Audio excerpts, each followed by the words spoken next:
എവിടെ Milan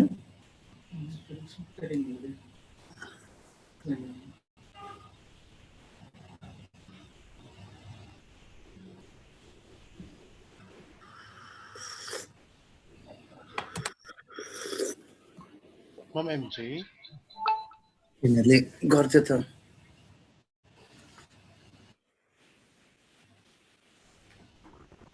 All right. Hello. Can you guys hear me? yes Yes. Okay. There you go. Good afternoon, everyone. good morning in Nepal good morning Good morning, everybody.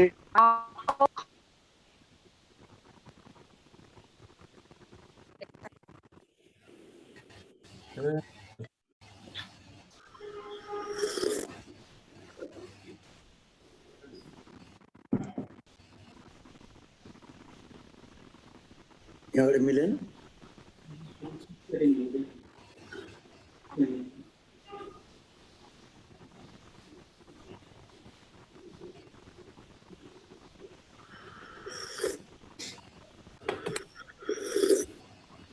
Ma'am MJ. പിന്നല്ലേ കുറച്ചെത്താ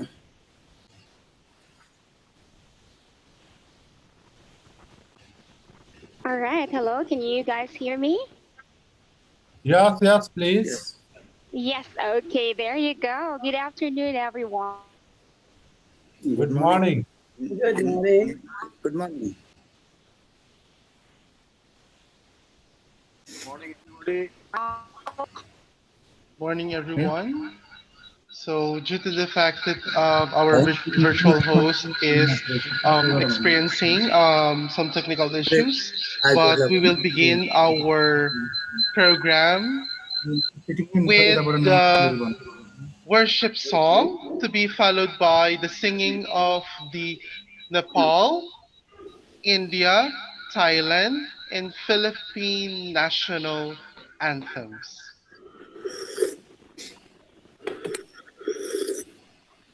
Ma'am MJ. പിന്നല്ലേ കുറച്ചെത്താ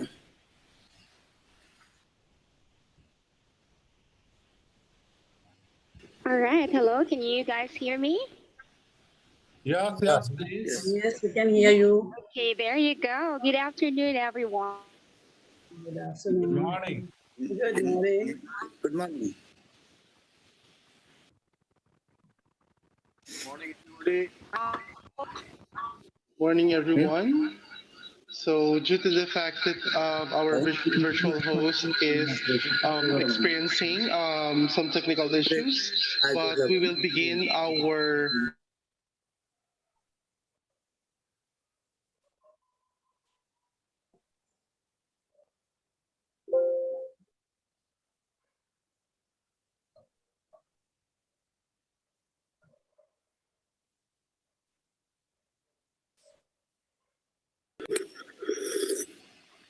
Ma'am MJ.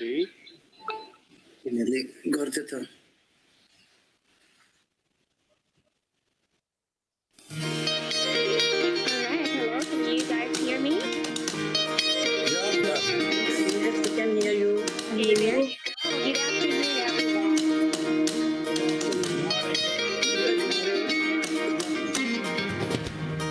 Every tribe will see your glory. Morning, everyone. So, due to the fact Every that nation bow before you. experiencing some technical issues, but we will All begin our our treasure turn to ashes in the light of you.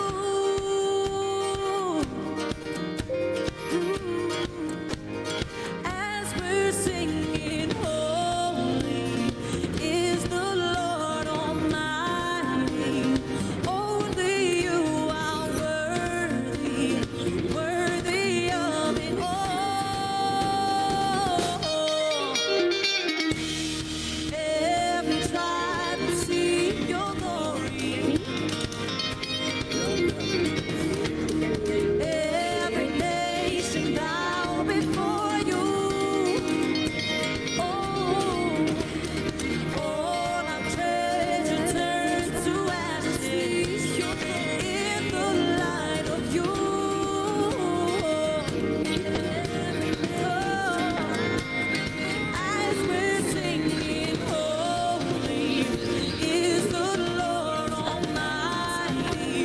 Only you are worthy, worthy of Dia it ada sini. all. Praise and glory, honor and strength is to our God, to our God. Matchless, endless, unrestrained. This is our God. Every tribe sing praise and glory, honor and strength unto our God, unto our God. Matchless, endless, love unrestrained. This is our God. Every tribe sing, ayo, ayo, ayo, ah. Ayo, ayo, ayo, ah. We sing, ayo, ayo, ayo, ah.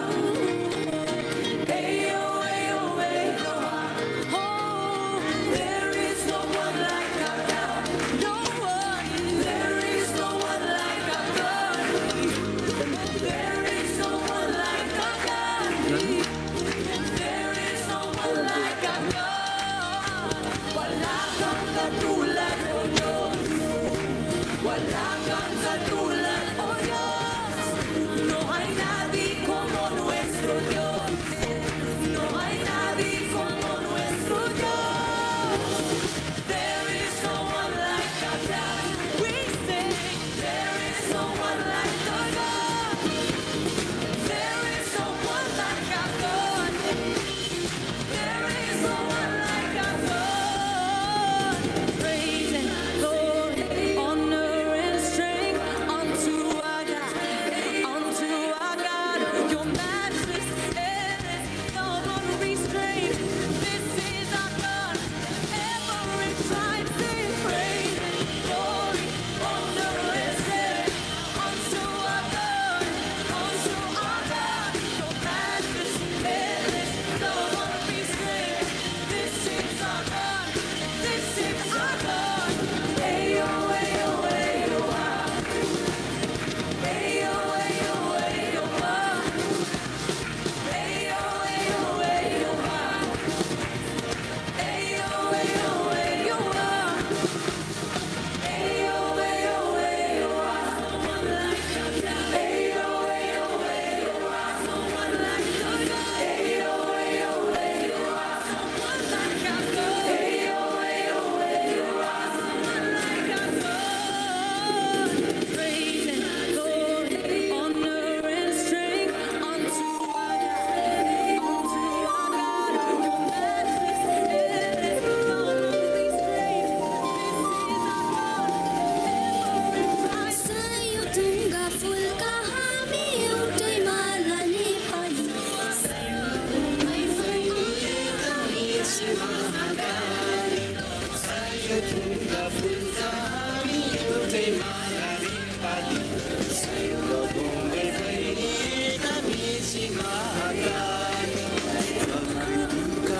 ธงชาติและเพลงชาติไทยเป็นสัญลักษณ์ของความเป็นไทยเราจงร่วมใจยืนตรงเคารพธงชาติด้วยความภาคภูมิใจในเอกราชและความเสียสละของบรรพบุรุษไทย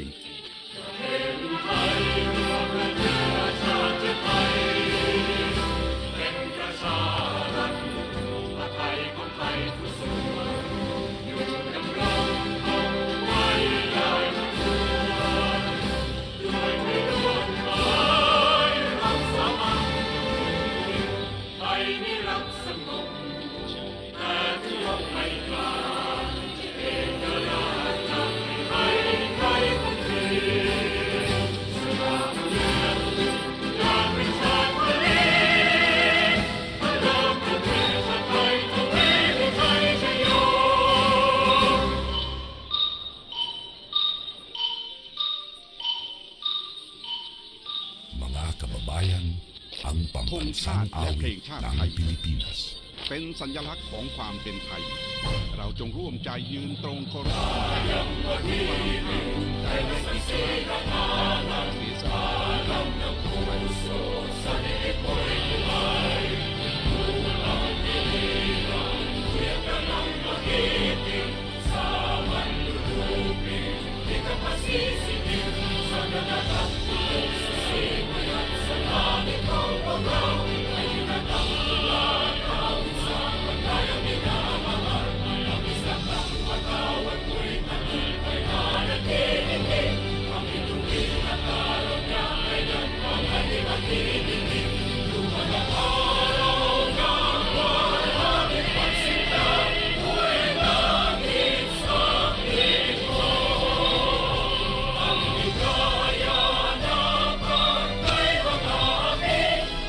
Asuko, muna boy na to.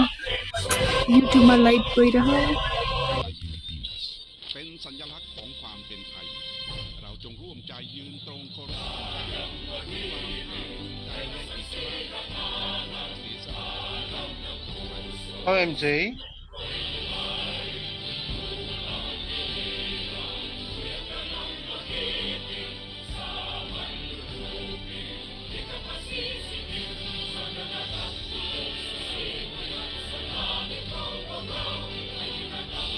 OMJ.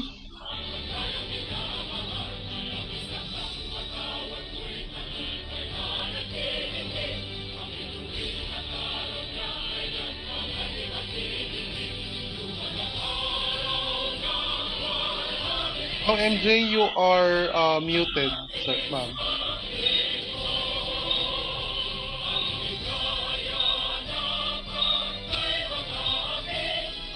Asuko, muna boy na to. YouTube ma light गइरह เป็นสัญลักษณ์ของความเป็นไทยเราจงร่วมใจยืนตรงเคารพ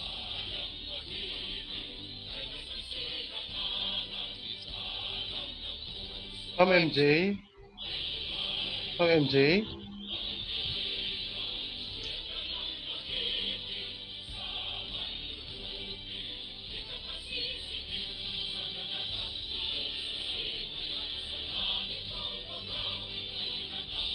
OMJ.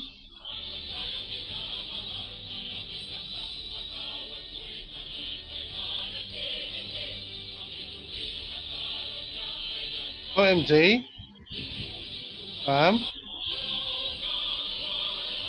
OMJ, you are muted, sir, ma'am. Still, we are still experiencing some technicalities, but still we need to proceed. YouTube ma light गइरह So, good morning to our friends from India and Nepal. Good morning. And good afternoon to our participants here in Southeast Asia. OMJ. So, to begin, OMJ.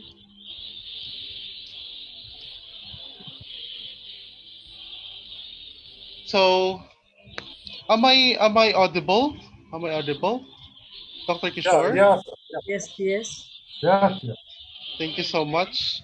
So, this is a very glorious event for each and every one of us that three countries have collaborated for this event. That our main purpose is really to enhance our fellow professionals in the field of physical education and sports. I would like as well to congratulate the president of the IAPS Nepal chapter, Dr. Shiva Rabat, for this initiative of having this scientific sports training methodology conference for our fellow professionals. I would like as well to get this opportunity to thank Dr. Pius Jain for giving the chance to be a partner in an organization who will always give its hands to help to have this following activities in endeavors into reality. Thank you so much, and I hope that everyone um, would be learning a lot from this international conference on scientific sports training methodology. Thank you so much. Congratulate the president of the IAPS Nepal chapter, Dr. Shiva Rabat, for this initiative of having this. Now, let's have the introductory address of Dr. Pius Jain, the National Secretary, Physical Education Foundation of India. Good morning, Dr. Pius Jain, sir. Yeah, good morning, Dr. Saab. For giving the chance to be a Uh, hello. I'm audible to all of you. Yes, Yeah, sir. yeah, Yes, sir. sir. Yeah, good afternoon, good morning to each and everyone present here. I request to everyone to please put your mic on unmute, mute, please mute your mic. Okay. So, dear friends, respected today's keynote address, Dr. Opal sir, who is the guiding force of the PEFI and also the working president of Physical Education Foundation of India. We welcome you on behalf of PEFI and IAPSC in this conference. Today, chief guest, Mr. Ramesh Kumar Silwalji, Member Secretary, National Sports Council, Nepal, Professor Dr. Gurmeet Singh ji, Punjab University, and my friend and the president of this International Association of Physical Education Sport, Dr. Joelson Santosh, and the organizing secretary of this conference, Dr. Sivaraj Bhatt, and the man behind the mission, Dr. Kishore Mukhopadhyay. Without their consistent effort, this conference is not possible. Dear friends, as we all know that we are facing the pandemic situation all over the world, and it's a very tough time. So on this day, on behalf of Physical Education Foundation of India and on behalf of International Association of Physical Education and Sports, I welcome all the delegates, speakers, attendees, and my dear colleagues from India, Nepal, and Philippines for this International Research Conference on Scientific Sports Training Methodology with focus on scientific training to develop globally competitive athletes. Friends, this conference has a very relevant theme, especially for our region of Southeast Asia. When it comes to scientific training for our athlete, there are only a few sports persons who are able to get appropriate training which can make them competitive on the world stage. We can easily understand this by analyzing our numbers in medal tallies at world events, especially in Olympic and World Championships. I am certain that everybody present here will agree with me on the fact that as compared to training camps at grassroots levels in Europe or developing countries like China, USA, and other leading sports nations, our training camp at grassroots level are sometimes substandards in terms of both training methodology and training facilities. It is certainly not the issues of talent or skills. We all witness enough of that in our domestic games. The problem is when our athletes compete on the world stage. They are oftenly overwhelmed by the standard of training, equipment, and support staff with their counterpart on international stage.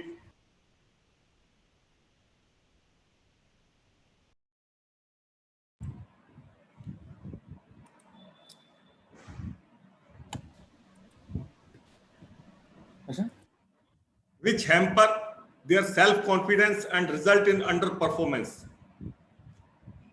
India is the largest young population on the planet. This region has huge potential to become a global sporting superpower. It only required scientific approach in training, financial support required for such trainings, and all the stakeholders come on a single agreement that right from the grassroots level, standards of training and facilities are needed to be improved. Physical Education Foundation of India is working since last 12 years for developing the sports skills and sports infrastructure at grassroots level. Such an environment can only be created when we have enough research and development happening in our countries related to scientific training in sports. I am glad that we all have come together today for this conference, which in my opinion is a significant step in the right direction.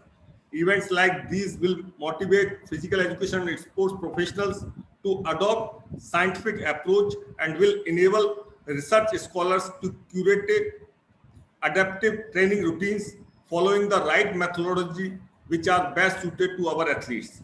I would like to congratulate all the officials, especially Shivaraj Bhatt, involved in this organizing this event. I am certain that this event will provide a platform to intellectual related to this field to put forth their ideas to the audience which matters the most. I am very optimistic that this platform will enable research scholars to provide sustainable solution for holistic development of our athlete. Events like these will provide a strong foundation to our objective of becoming leading sporting nation. I am certain that this event will be conducive for all the attendees. There will be a valuable exchange of ideas and sustainable solution will be presented. With this thought, I would like to extend my best wishes to all the attendees, participants and officials. Thank you once again. Namaste. All right, thank you so much for that, Professor. Doc, thank you so much for that. And I'm really sorry, guys. It's me, your host for this session. My name is Mary Jane Fernandez, your super energetic host, but my internet is really not that super energetic as I am. So I am really sorry earlier if I wasn't able to give my introduction, but I welcome you again all here in our international seminar for this remarkable event. So may I have the slide again, Doc Jewel, please? Foundation to our objective of becoming leading sporting nation. I am certain that this event will be conducive for all the attendees. There will be a valuable exchange of ideas and sustainable solution will be presented. With this thought, I would like to extend For the welcome address, may we call on Dr. Shiva Rabat, the President of the International Association of Physical Education and Sports, Nepal chapter. Great, thank you so much for Sir? that, Professor. Doc, Hello, thank you so sir. much for Thank that. you very And much. I'm really sorry, guys. It's me. Am I audible, sir? Yes, sir, you are audible, sir. Thank you. Okay, thank you. Thank you very much. Good morning to all. Respected Dr. Joelson M. Santos, President, IAPF. Respected Dr. Piyush Jain, National Secretary, PEFI, India. Respected Mr. Ramesh Kumar Silwal, Member Secretary, National Sports Council of Nepal, Chief Guest. Respected Professor Dr. Gurmeet Singh, special guest. He's not joining with us because of illness. And respected Professor Dr. A.K. Upal, keynote speaker. respected Dr. Kishore Mukhopadhyay, concluding speaker, respected Mr. Arjun Bahadur BK, Director, Training and Coaching Department, National Sports Council, Nepal. I, Sivaraj Bhatt, on behalf of the IAPS Nepal chapter, welcome you all in this international mega event. This is the first time in Nepal we formed an association through the affiliation of IAPES, and this is our first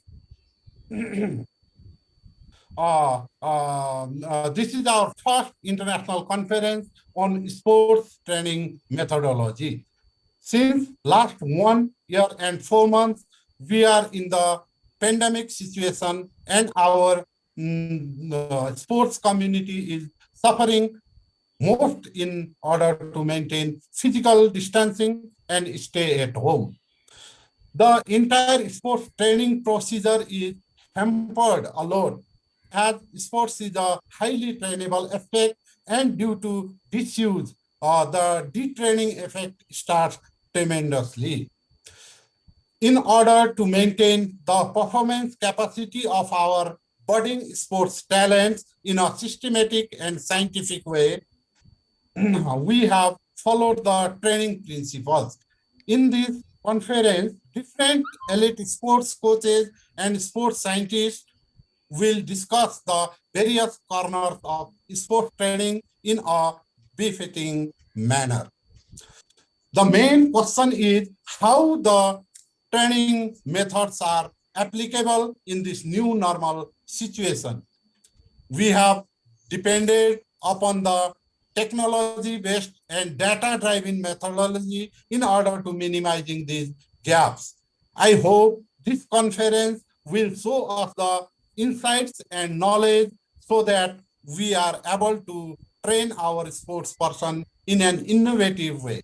Lastly, I express my sincere thanks to all the participants from different parts of the globe and wish a grand success for our international conference. Thank you, everybody. Thank you very much. Namaste. Thank you, Dr. Shiva Rabat. I would like as well to get this opportunity to thank Dr. Piyush Jain for that very inspiring message and introductory address. Thank you, Dr. Piyush Jain and Dr. Shiva Rabat. To Thank you. continue, Depended upon the technology. let us call the member secretary of the National Sports Council Nepal, I hope our chief guest, to give his message. Let us call on Mr. Ramesh Kumar Silwal. Sir, train our sports person in Good an morning. innovative way. Lastly, I express my sincere thanks to all the Good morning, everybody. First of all, I would like to express my sincere thanks to all the experts, all the dignitaries, and all the participants for organizing such a beautiful web meeting. So the subject is relevant, and I hope that during this pandemic situation of COVID-19, all the participants get modern techniques and information regarding training session. So this program will be milestone, and today's program we do have various experts and various participants who contributed their whole life in sports, so that we can get more and more from our expert, and we can share our experience and knowledge to each other.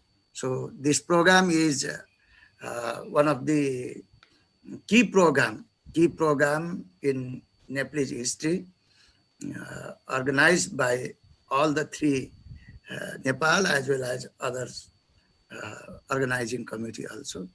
I wish all the best of this program, and today I'm not in position to say something. I'm in position to hear something from our expert, so that I may get knowledge from your expertise. Thank you very much. Thank you, organizer.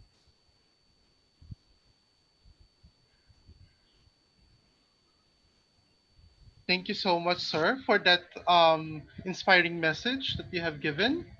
It really enlightens us on these hard times due to the um, cases of COVID 19. And I hope that this conference would be an instrument for changes and for research scholars to emerge for the following or upcoming or future activities and endeavors of different organizations in line with physical education and sports. To continue, I wish all the best of this program. And today I'm not in position to say something. I'm in position to hear to something give from his others keynote so address, that let us I may call get on the knowledge former from Vice you. Chancellor of Thank Jiwaji you very much. Thank University you. Gwalior and the working president of the Physical Education Foundation of India, Professor Dr. A.K. Opal. Good morning, sir. Good morning. I hope I'm audible to all of you. Yes, sir. You are very audible, Well, sir. very good morning to all of you. It's a pleasure meeting all of you again. We had been working together for the promotion of sports, and today we are, in fact, again got together to talk about the importance and significance of science of sports training. Dr. Jwelson, Dr. Shivraj Bhatt, Mr. Ramesh Silwal, Dr. Piyush Jain, Mr. Deepak, Dr. Kishore, and all other important dignitaries who are present in this webinar. See, I have always felt this subject of sports training, because so much of science has been attached to this important subject, and I do not have any hesitation in calling this science of sports training. Unless you treat this subject as a science, because it is science which provides you solution for every problem which people face. Now, so the first thing which we would like to I would like to emphasize is there are three terminologies about which there is a confusion among people, and one is conditioning, second is sports training, and third is coaching. The purpose of all the three is same, enhancing the performance of the sports person, but the scope of all the three is different. When we talk about conditioning, it is a physical process which focuses on the development of five basic components of physical and motor fitness, that is strength, speed, endurance, flexibility, and coordination. And in turn, it develops performance indirectly. Conditioning alone cannot help a person to enhance the performance. Conditioning, when combined with skill, strength when combined with skill, flexibility when combined with skill, enhances performance. And when we say sports training involves two very important principles, that is principles of science and principle of pedagogy, the principles of education. And what sports science does helps a sports person to attain highest proficiency in a sport or an event by emphasizing two things: performance capacity and readiness of performance. And what coaching does, coaching brings conditioning and sports training together. It brings coordination between three things: time sequence, action movement, and speed, so that a person can attain highest proficiency in a particular sport. Over the years, this subject of science of sports training has become complex. Now, when you see the performances at Olympics, Asian Games, Commonwealth Games, at World Championships, why some countries perform well, why some countries do not perform well? The countries who take help of the latest research findings in relation to science of sports training, they perform well. And those who fail to utilize them probably are unable to develop their sports persons up to optimal level. The first thing which comes in sports training is identification of right kind of talent. A talent, a child, a boy or a girl who can be groomed into a national or international level sports person. Now, if you do not have the right talent with you, if you do not have a boy or a girl who has the potential to become a sports person, you try your level best. You may slightly improve the performance of the person, but you will fail to bring these boys and girls up to the international level. Now, once the talent has been identified, potential sports persons have been identified, then the scientific process of training has to be started. What we say, the conditioning of these children is to be done by emphasizing on 5 important components: strength, speed, endurance, flexibility, and coordination. And then these 5 components will provide you support only when we help these children, these boys and girls, to master the skills of their respective sport. When these skills are combined with motor components, the performance improves. And then these children are to be prepared, are to be psychologically prepared to face the hardships of training, the difficult process of training. They are to be scientifically groomed and prepared to participate in competitions at different levels. And for that, to enable them to give their best performance in competition, their training process is to be periodized. Their training process is to be periodized so that they reach their best performance at the right time. And right time is when the sports person has a competition. And then individual training plans are to be prepared. You should very clearly understand that sports training is an individual process. You have 18 members of a football team, 16 members of a hockey team, 12 members of a basketball team. But when you develop their training process, when you develop training fixtures for them, each sports person is to be considered as an individual, because the science of training, sports training, says that each sports person is an individual and he or she has to be considered as an individual. So their training process is to be guided individually so that we can help each sports person to attain national or international standards in their respective sports. See, for many years in sports training, we have used a terminology, overload. But today's sports science very specifically say that overloads are harmful for the individual. Overloads create problems for the individual. Overloads lead to disturbance in the normal nervous activity of the individual. And when the normal nervous activity of the person gets disturbed, no system in the body can function well. And therefore, this concept of overload is now detrimental to sports performance. And if you read some of the old books on sports training written 15 years back, 20 years back, you will find a mention of overload.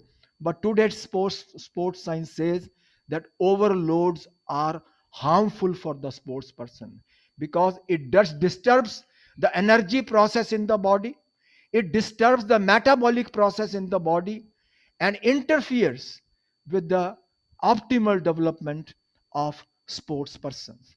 Therefore, I would, in fact, compliment the government of Nepal in for taking this initiative in collaboration with PAFI and other organizations to take up this program at the international level. And I'm sure that the discussions which take place during this will help these three countries and experts all over the world to develop their potentials, to develop their talented children into national and international level sports persons. You know, Nepal is a very, very close friend with India, and then Thailand also is a very close friend of India, and then PAFI is emerging into a great organization at the international level. And I'm sure, in collaboration with this organization, and also being the, I will say, working president of PAFI, we are prepared to extend any kind of support to Nepal in grooming their potential children who have the talent to, so that they become national and also perform at international levels. Let me, at the end, thank the organizers for giving me an opportunity, and I'm sure the deliberations during this conference will be a great success and will provide recent knowledge regarding sports training to all those attending the conference. Thank you. Dhanyavad. Namaskar. Thank you, Professor A.K. Opal, for that great keynote address. Truly, we have learned a lot from this address of yours, that sports training really needs science and pedagogy. Thank you so much, Professor Opal. So, Thank you. to Thank you. thank you, sir. Thank you. To continue our program, let's have the rationale of the To, so that they become the national and rationality the also rationale perform of our at international level. conference to Let be me, at the end, given to us thank the by the program organizers chair for giving me person an of the BPE opportunity. program, I'm Batangas State sure the University, deliberations during this JPLPC conference Malvar, will be none a other great than success Dr. and will TJ provide recent Panganiban. knowledge Sir? regarding sports training Am I to all audible, those Dr. Jewel? attending the Yes, conference. yes, sir. Thank Thank you. Thank you. you, Dr. Jewel. Dhanyavad. Good day to our officials, invited guests, and participants. First of all, I would like to thank IAPS family, headed by our dear Dr. Jewel Santos, and the Physical Education Foundation of India for organizing this kind of event. This will be useful for our sports enthusiasts. So everyone, welcome to this fruitful and timely international conference on scientific sports training methodology with the theme Scientific Training Creates Global Athletes. This will be our conference rationale. The outbreak of the COVID-19 has prompted an unprecedented worldwide shutdown. Sport and active life have been have been profound, complicated, and very unequal effects. Fitness centers, rehabilitation facilities, and sports club have all suffered as a result of sport mega events and sport leagues being cancelled, closed, or postponed. Physical education must be altered in closed schools.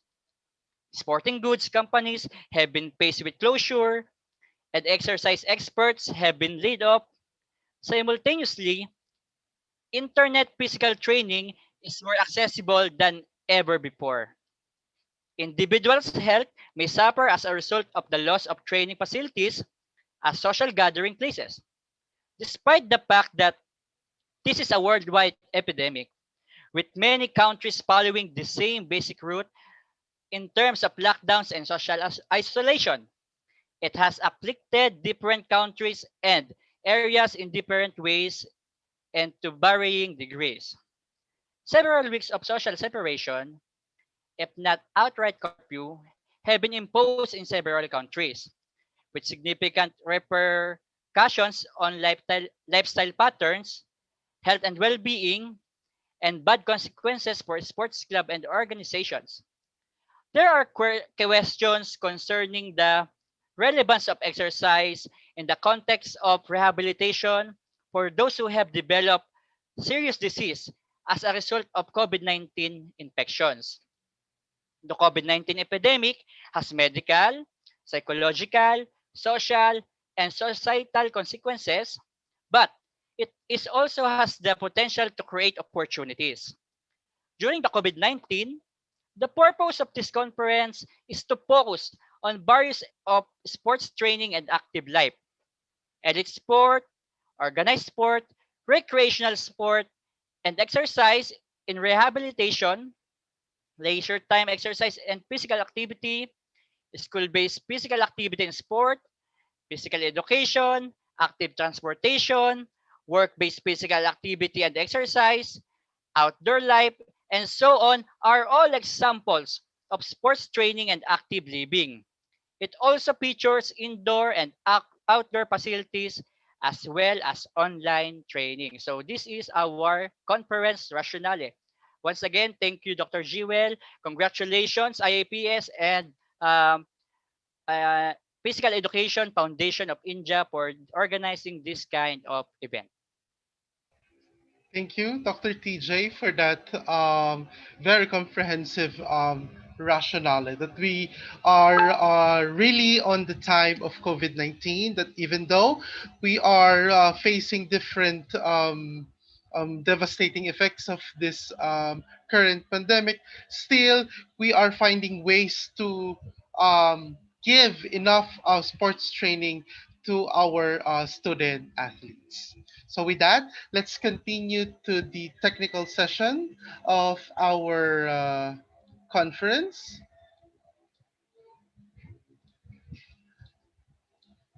Living.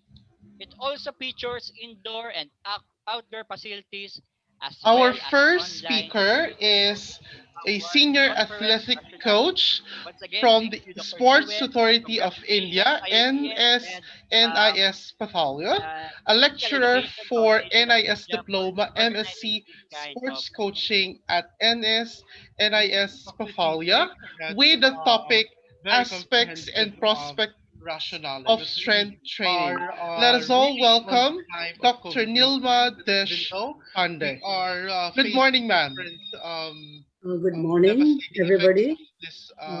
Am I audible? Yes, ma'am. You're audible, ma'am. Yes. So I'm very glad first and foremost to thank to organize this type of first and foremost type of conference with the three different places like India, Philippines, and Nepal. As already our Utpal sir and they have discussed regarding a very unique thing to organize for the development of physical education and sports in South Asian countries. Now, I would like to thank uh, President Dr. Jwelson Santosh,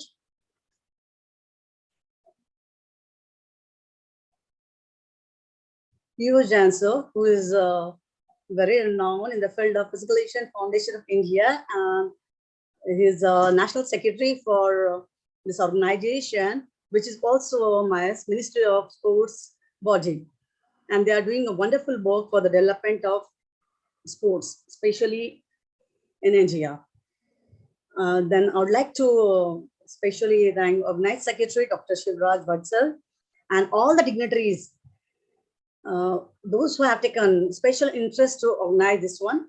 And as Piyush sir so told, it is this initiative is taken by especially Kishore Mukhopadhyay sir, and as a team, he has organized along with all the three countries very nicely.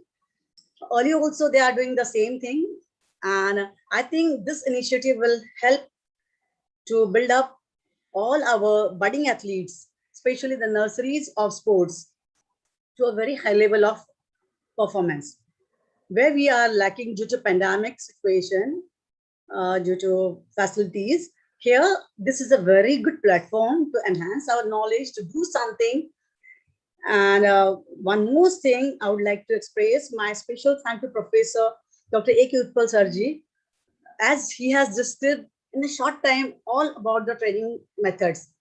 And we have followed his work for the training methods. And so we are really very, very thankful to give us a guidance to promote physical education and sports in the country. So I think I would like to share the screen, and in short span of time, I would like to continue with the aspects and prospects of strength. As strength is, as already we have gone through, like for the development of sports, only one quality will not be best. We have to tie all the 5 biomotor abilities.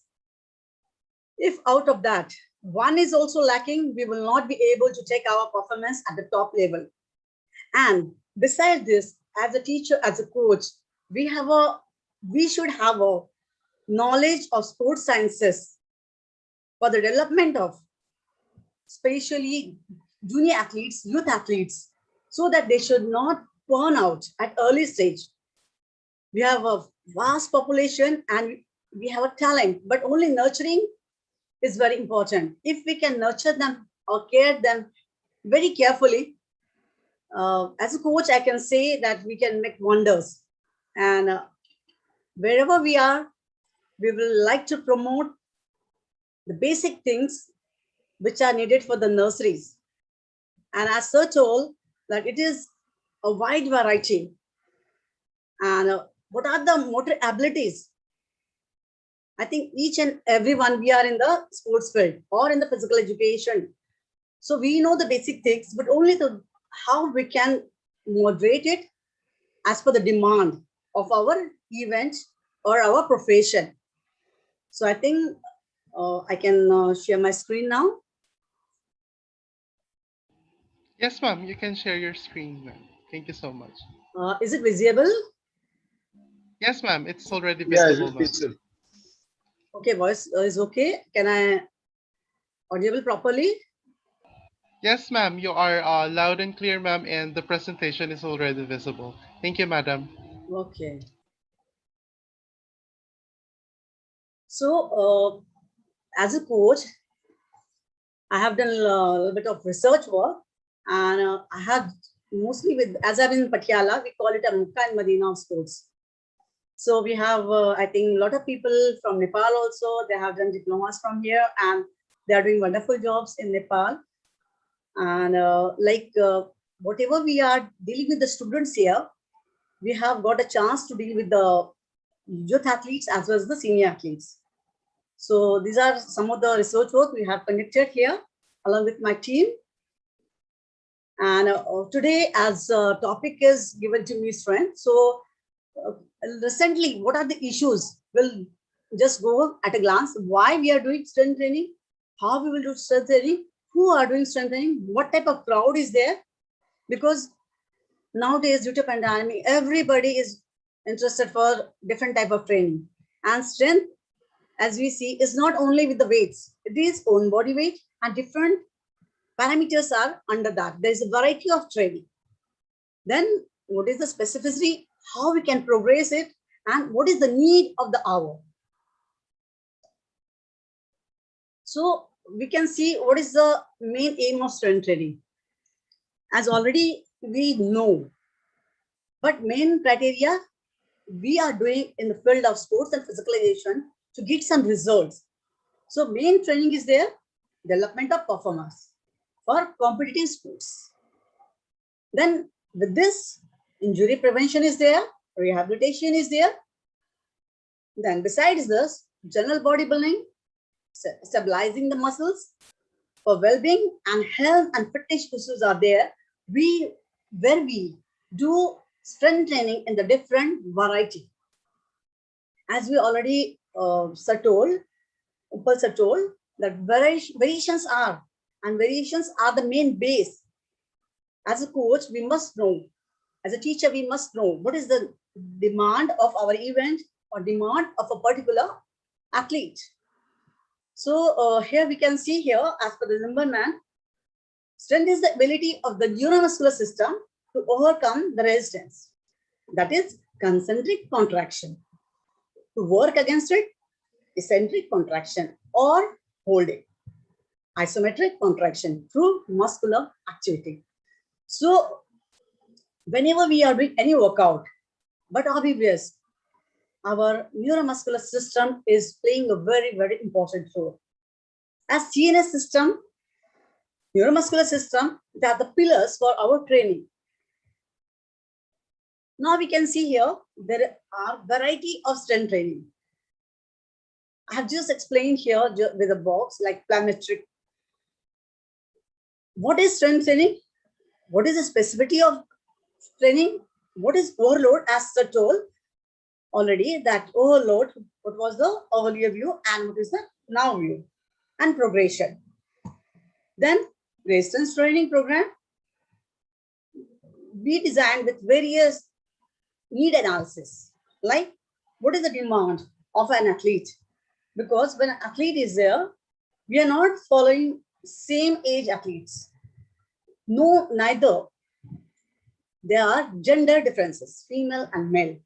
So we need to plan programs as per the needs analysis. So what are the movement? What is the physiology? What is the injury level of training? So we can see here that in different ways we can plan it out. Then exercise selection, what type of exercise we have to select, what sports you are dealing with, so that we have to take that type of exercises. Then you experience, then what equipment we can use it, what is the timetable, and then core versus assistant. So it is a wide range of things which we have to keep in mind. Then training frequency, but obvious experience. Then sports season. Which season, if it is for competition, which season, what type of program you should keep. Then what exercise order you will follow. Then but obvious training load and repetitions.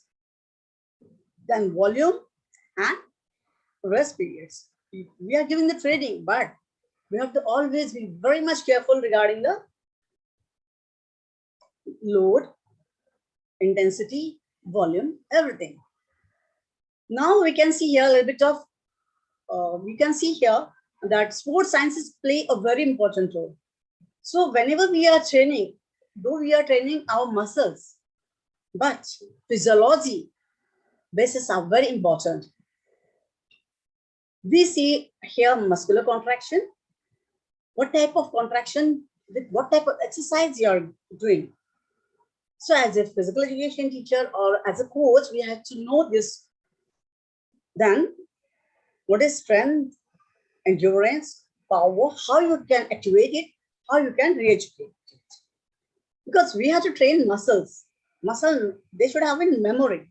Then only we can do miracle. Then there are different type of contractions we have already seen. You can see here that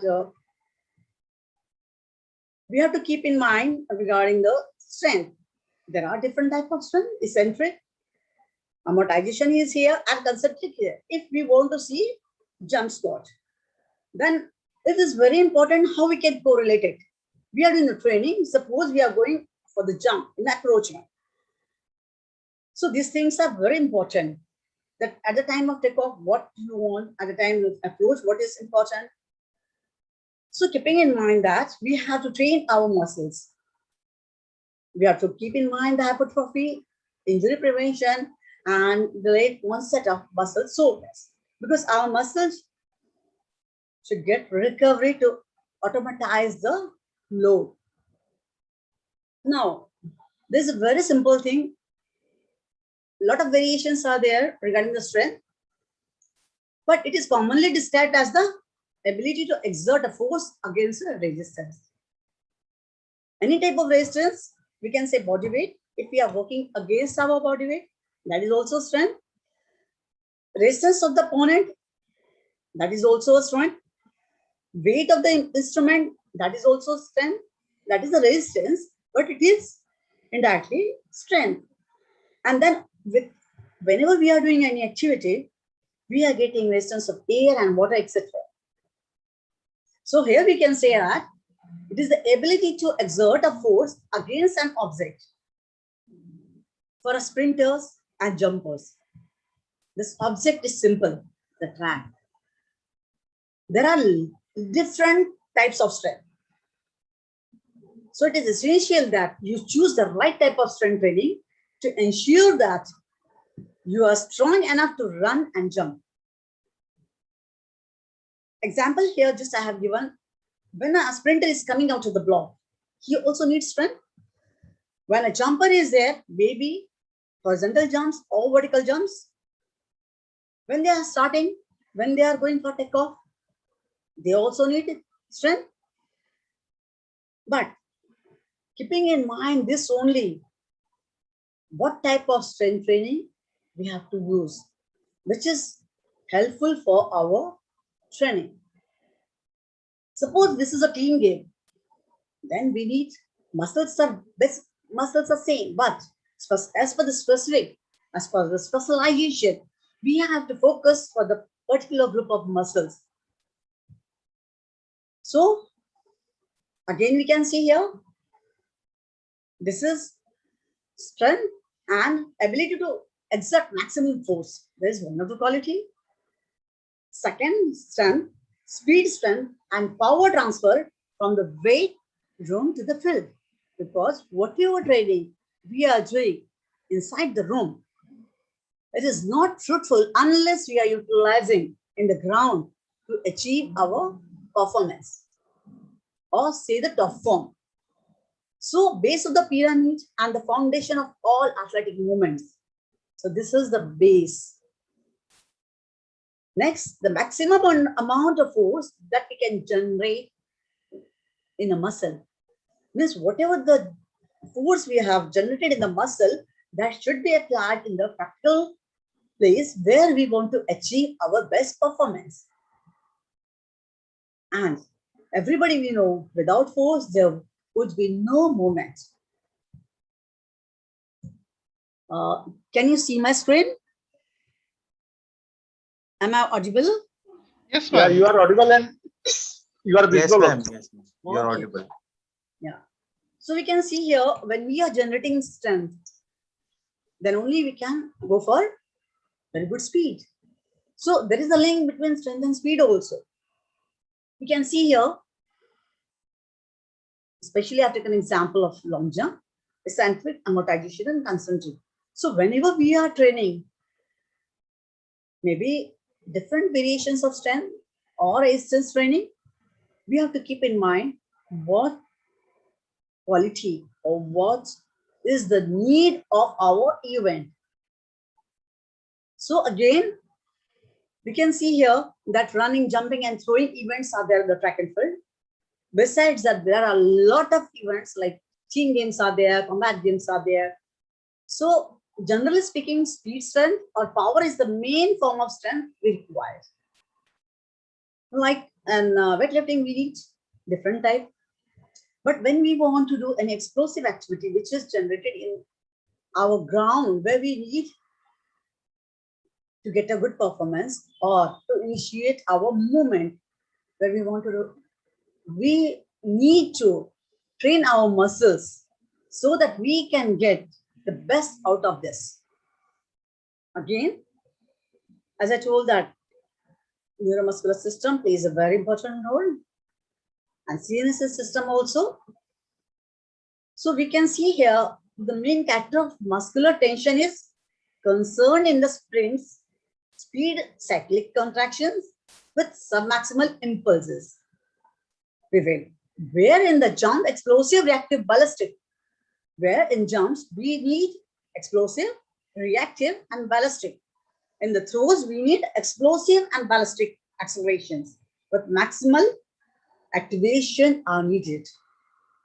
The term ballistic implies short starting time, maximum speed, and no possibility of correcting or adjusting the movement during execution.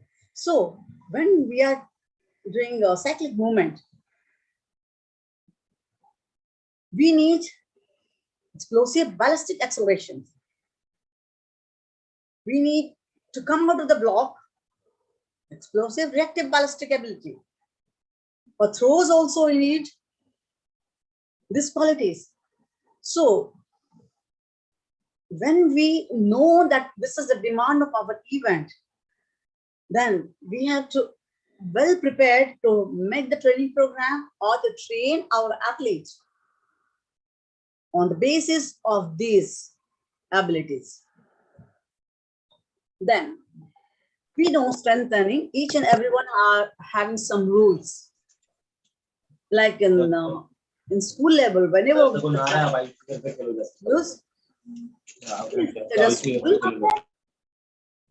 a child is going, she will not appear directly for the higher education. She will have to systematic go step by step.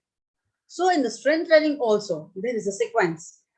And in short, we can see here, adaptation, hypertrophy, maximum strength.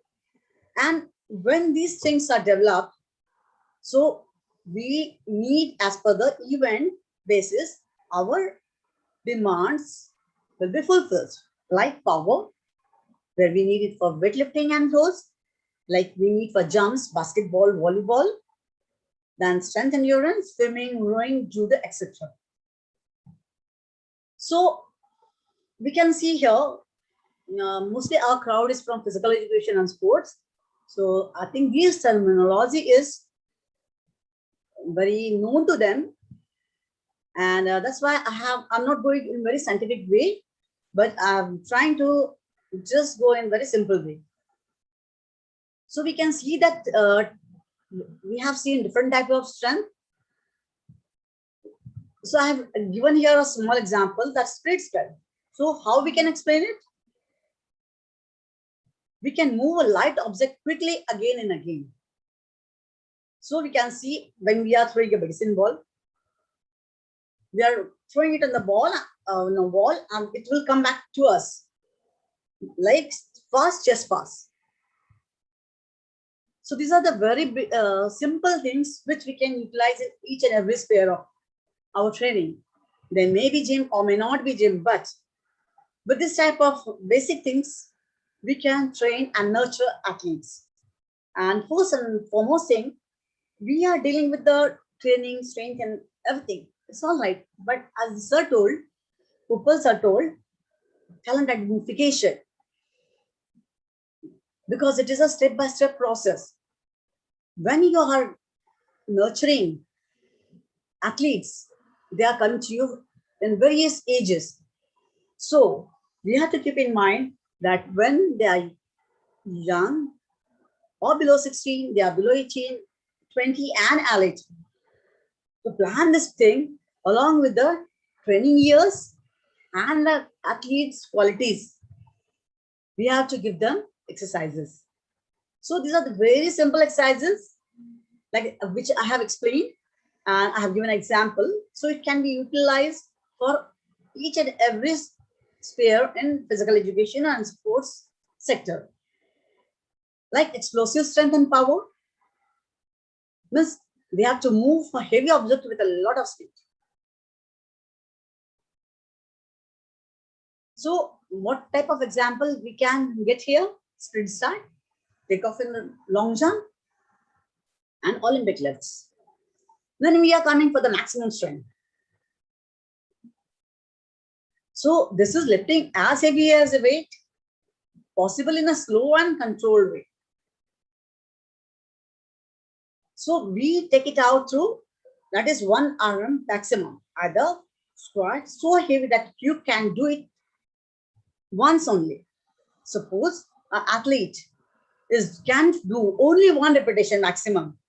So it is his or her maximum.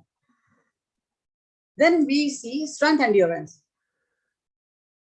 So strength endurance means what? You have a strength and endurance is the capacity to work for a longer duration of time. So this is the ability of the athlete to keep moving repeatedly, like we do in the running and circuit training. Then we see eccentric strength. So when eccentric strength is there, this is the ability of the athlete to stop in a controlled way So this type of training works on the muscle lengthening. So where we can get this type of strength? Where we are doing static plyometry, jump and straight. So downward phase of the bicep curl, bicep lengthens that time. So we can see that with this type of jumps, we can develop it. Then we can see reactive strength. What is the reactive strength? Is we can call it a reactive or rebound strength also. Is the ability of the athlete to land on the ground and power back of the ground. Like in reactive plyometric, jump, land, and again jump. So this is the thing which we can train our athlete, keeping in mind the type of strength and what type of exercise we can give them. So as we are doing resistance workout, so these are the external resistance working on the organism. So as I told, type of resistance, we can use own body weight as a resistance or as a strength, like in jumps, gymnastics, springs, etc. We are using equipment weight for throws and weightlifting. You can see here, squats and all that, own body weight you can see here, jumps, and then partner's body weight, judo and wrestling.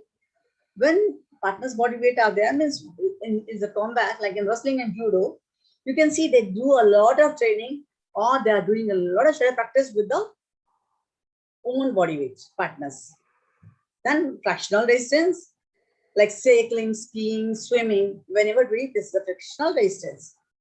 Then when we are going for cycling or running, but obviously we face air resistance. That's why when we are running also, always a coach will tell you what will the movement in running when the air resistance is either from the front or the back. So even water resistance, and these are the things we have to keep in mind. How we can mold it, how we can train it so that we can be expert in the skill. Because strength is there, but without skill, strength cannot give the wonder. So we can see here, I have given an example because in track and field, a lot of events are there. And mostly all they cover strength, speed, endurance type of protocol. So maximum strength contribution to athletics, we can see here. As in short put, we need the maximum, then high jump and flop, then hurdles we can see, then we can see sprints, then we can see endurance events, and then we'll see. This is just, I have chosen an example so that as per the demand of athlete, as per the age, as per the gender, we have to plan the program. Now we have to keep in mind very, very important thing is that load. And what is the purpose? Why we are training? To get good result.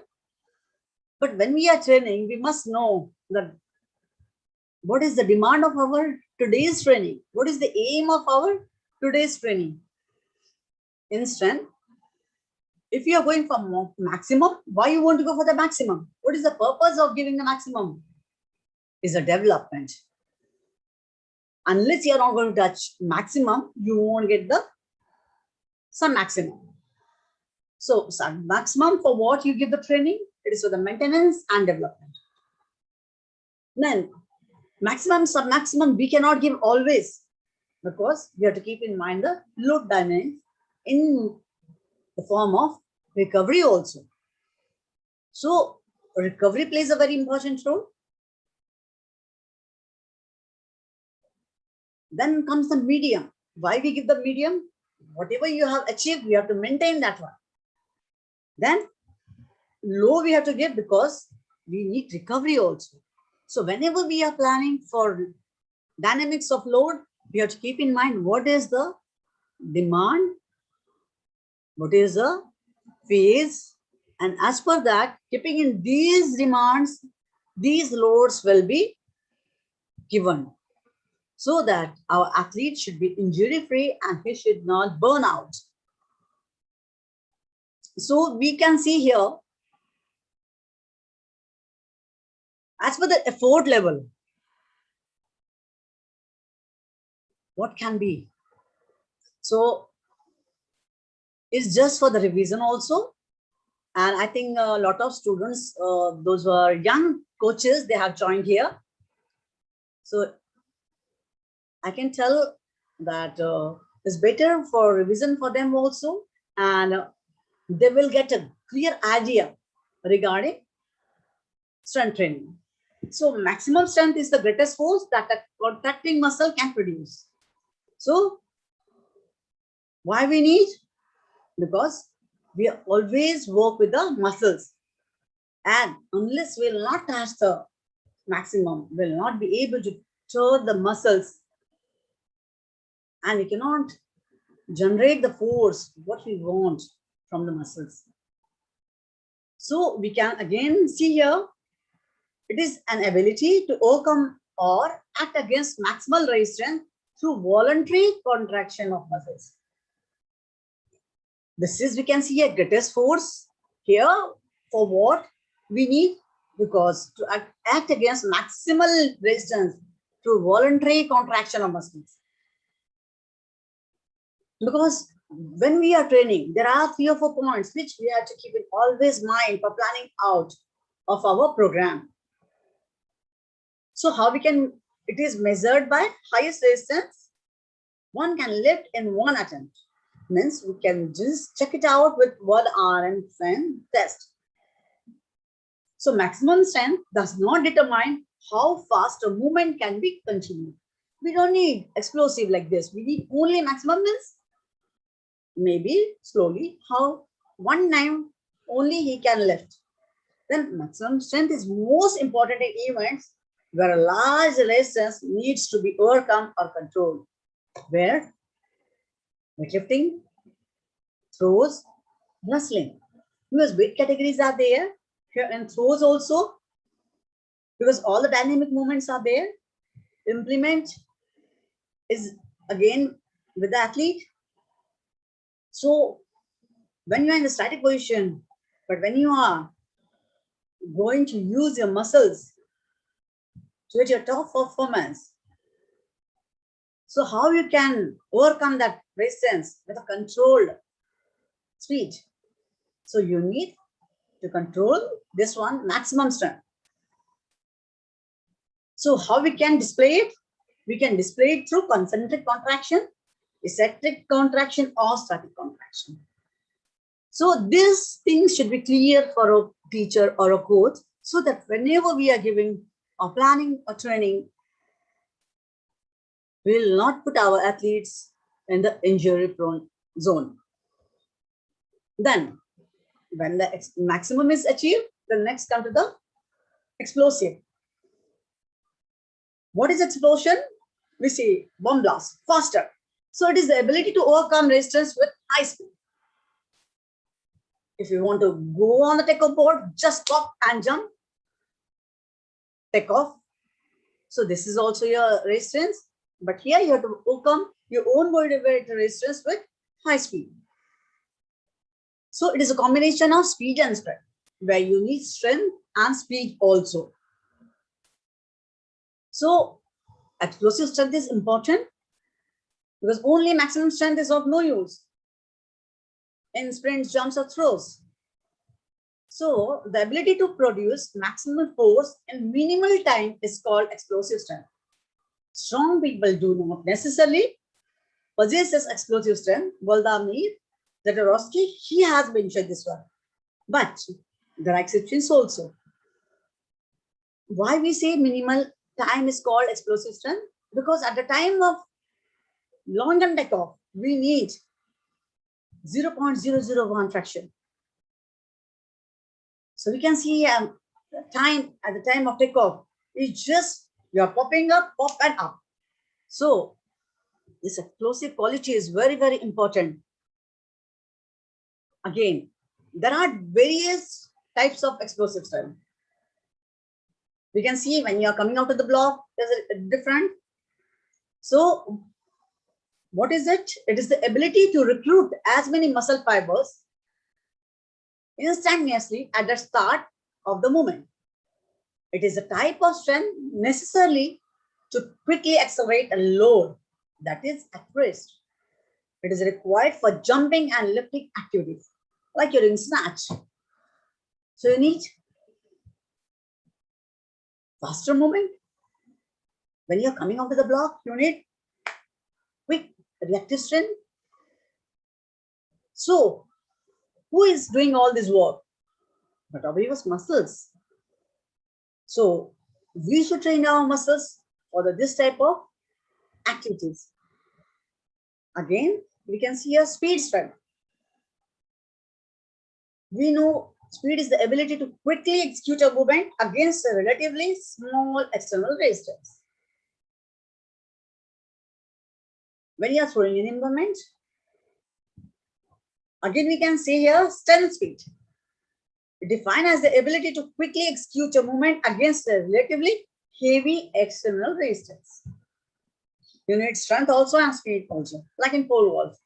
For the planting, you need strength, and then you need speed also to, after the plantation, you need to move your body up, like take off, then you are living. You need strength, and then you need speed also, because if you have strength and you don't have speed, you won't be able to convert whatever the strength you have generated, whatever the speed you have generated at the final stage. Then what is acceleration strength? So we can see here, you can keep how long you can maintain muscle fibers rotate after starting strength. Once the initial movement begins, the rate of force development is the acceleration. What rate of force development? It is what will get the load moving very quickly. So in training, we have a lot of variations. You can see here, combination of strength and endurance. So strength endurance, where we need, where we want to execute or we want to continue to exert force for longer duration while increasing fatigue. You need muscular strength, like for the long distance races, for the steeplechase, where you have started, but you have to maintain the force. Like in steeplechase, whenever you are crossing the water jump or crossing the hurdles, and you have to maintain that one for a longer duration time. Though fatigue will be increasing, but when you are expert in this type of combination, you can deal nicely with these two qualities. So we can see that performing sit-ups to exhaustion is a test of strength endurance. For the simple thing, why I have given? Because we don't need any type of material, we don't need anything. You can take sit-ups without any injury. You can take for the all level of athletes. Boxing for duration requires greater strength endurance. So we can see here, sit-ups also for strength you can take, while for boxing long duration workout also you need. So these type of activities may strength dominating, maybe endurance dominating, but you must have a combination of them. Then only you can plan training and you can do wonders. What training you are doing, how you can excel in your training planning so that your athletes can get actual good performance in the competition. So what is absolute and relative body weight strength? What is called relative strength? So this is a very important thing. The relative strength is the amount of force that can be generated from one and out effort in relation to body weight. So not a type, but it is a ratio which we get by dividing maximum strength with body weight. What is your maximum strength? What is your body weight? Your maximum strength may be 120. Your body weight is 80. Just divide it, you will get it the relative strength. Why we need? Because whenever we are training weight category sports, like boxing, weightlifting, judo, wrestling, we have to be very careful regarding the training of athletes, keeping in mind the relative strength. For example, if two people are there and they're having the ability to lift the same amount of weight, but one person is small and lighter in size, so he exhibits more relative strength, like both are 100 kgs, but body weight differs. So when body weight 100 kg athletes, body weight differs, so relative strength will be different. So their execution of movement will be very easy for them. In case of boxing, where we need fat-free mass, so in judo, wrestling, here, what is there? Combat sports. So relative strength, weight category is same. Suppose you are playing in the same weight category, but your relative strength plays a very important role. If this is your high, but obviously the athlete will be having a plus point for the performance. So this one also we have to keep in mind. So whenever you are organizing strength training, you have to be very much careful as a teacher, as a coach, how you can arrange exercise. So starting station training, you can apply for all strength abilities, especially maximum and explosive strength. So whenever you are planning, you have to keep in mind, you have to fix the stations. Then here I have just simple thing is that when you are going for a stations training, so this is just example. So in A, we can see here bench press if you are organizing. So 3 sets, squat, 3 sets, deadlift, 3 sets. Then we can see how many courses in one set you can do. So what type of exercise you can do in one set? First exercise, second exercise, third exercise. So in second set, fourth, fifth, sixth. So like that, you can set your training. Then, how you can organize strength training? This is just example. You can organize with weight, without weight, in the gym. So a lot of variations are there. And I think mostly our teachers and coaches, they are taking. So, but few things you have to keep in mind. Like circuit training, when you're planning, it is for strength and endurance. As per the training age of the athlete, 5 to 12 exercises you can plan. It depends on what is the training age of your athlete, what is the demand of your athlete, and you can plan it. Situations like this. You can use continuous method as well as interval method. Because in both the methods, recovery will be different. As per the training age, as per the gender, with the stations, you can organize this type of station for your strength training. Then next comes, what type of strength you want to develop? There are a lot of, you can plan strategies, but suppose you want to develop a maximum strength. Here you can give 1 to 5 repetitions. You can give 3 to 4 sets, 3 to 10 minutes, keeping in mind the training age, chronological age of the athlete. Then you have to keep in mind things and repetition. They are very, very important. Then power. Then if you want to go for power, you can give 2 to 5 reps. You can give 3 to 5 sets, and you can give 3 to 10 minutes recovery. Then if you want to go for strength endurance, then you can give 5 to 8 repetitions. You can give 4 to 5 sets. You can give 30 to 60. This is just basic guideline.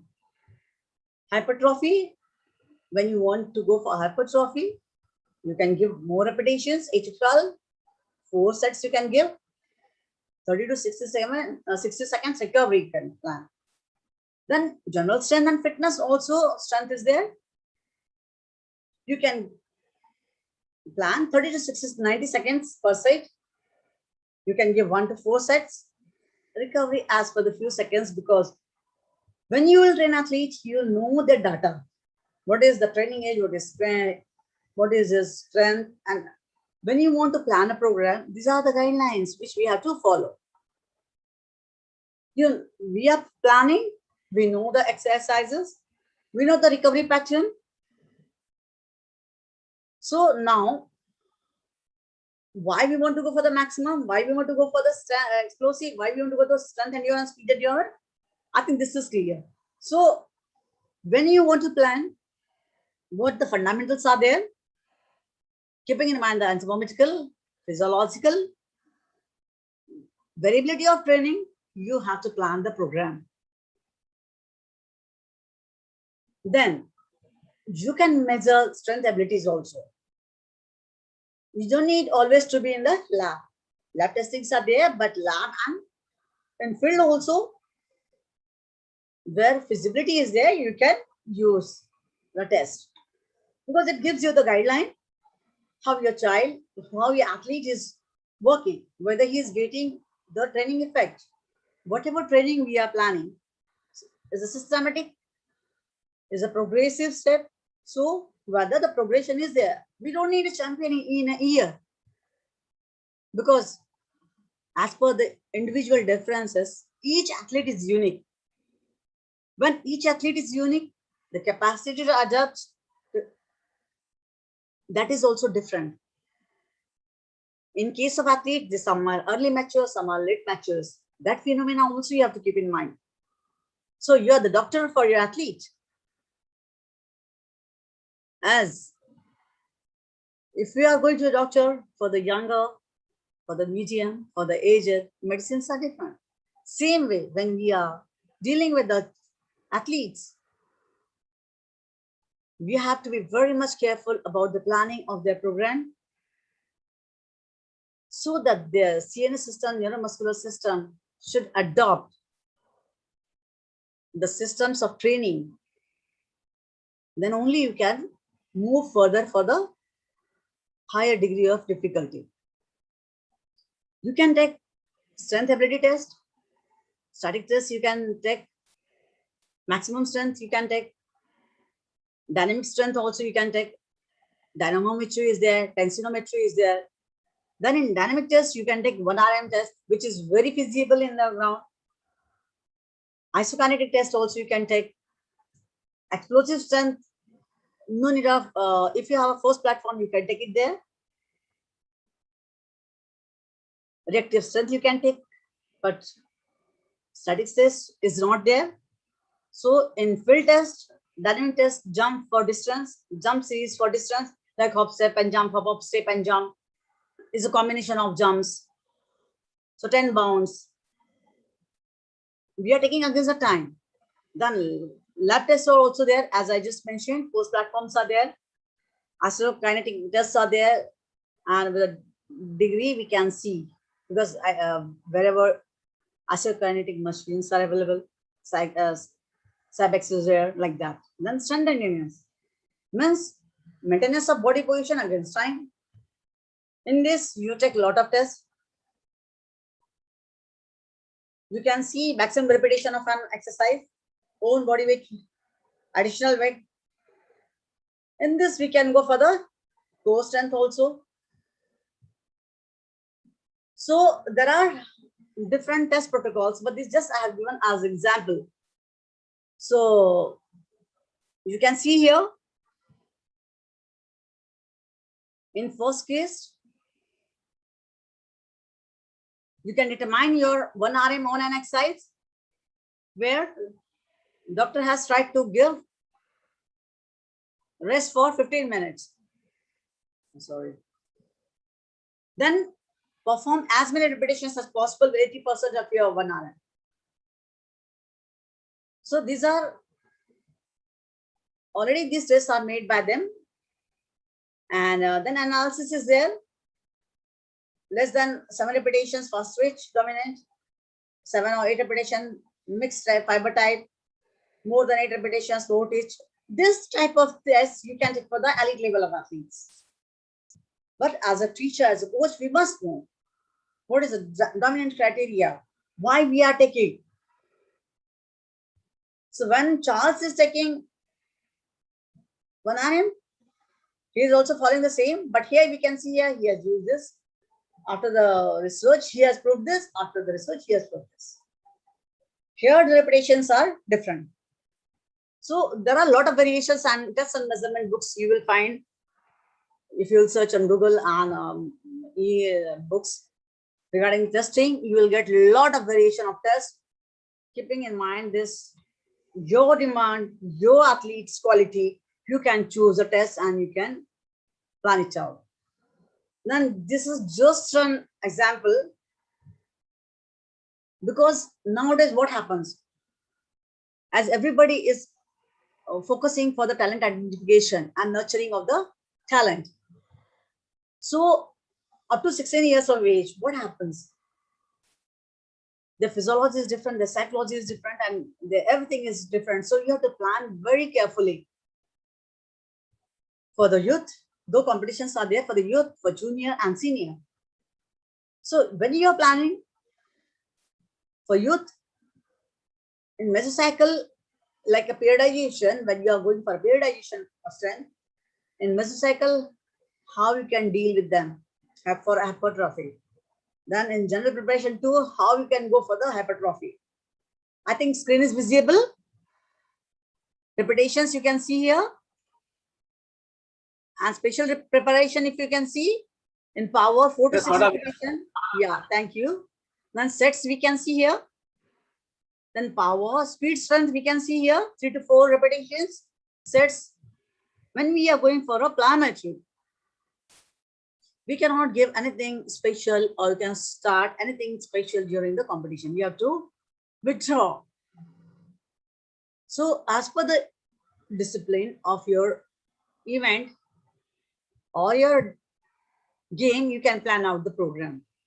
So for the junior, this is just a general guideline. So for hypertrophy for juniors, you can give 8 to 12, 3 to 5 sets.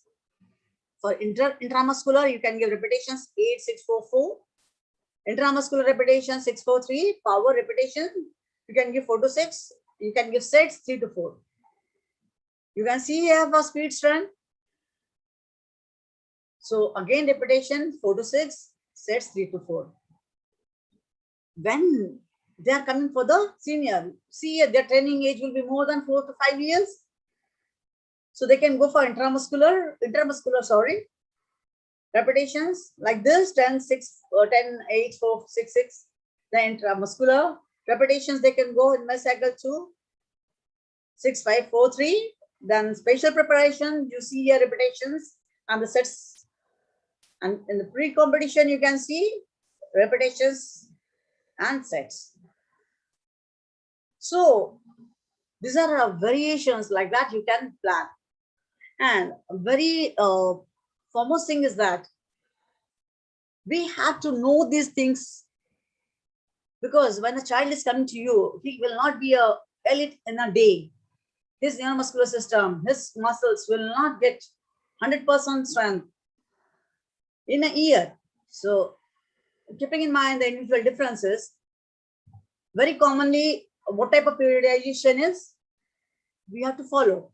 And I think everybody knows the name of BOMPAS, periodization of strength training, which is very popular. Yeah. But this is a guideline.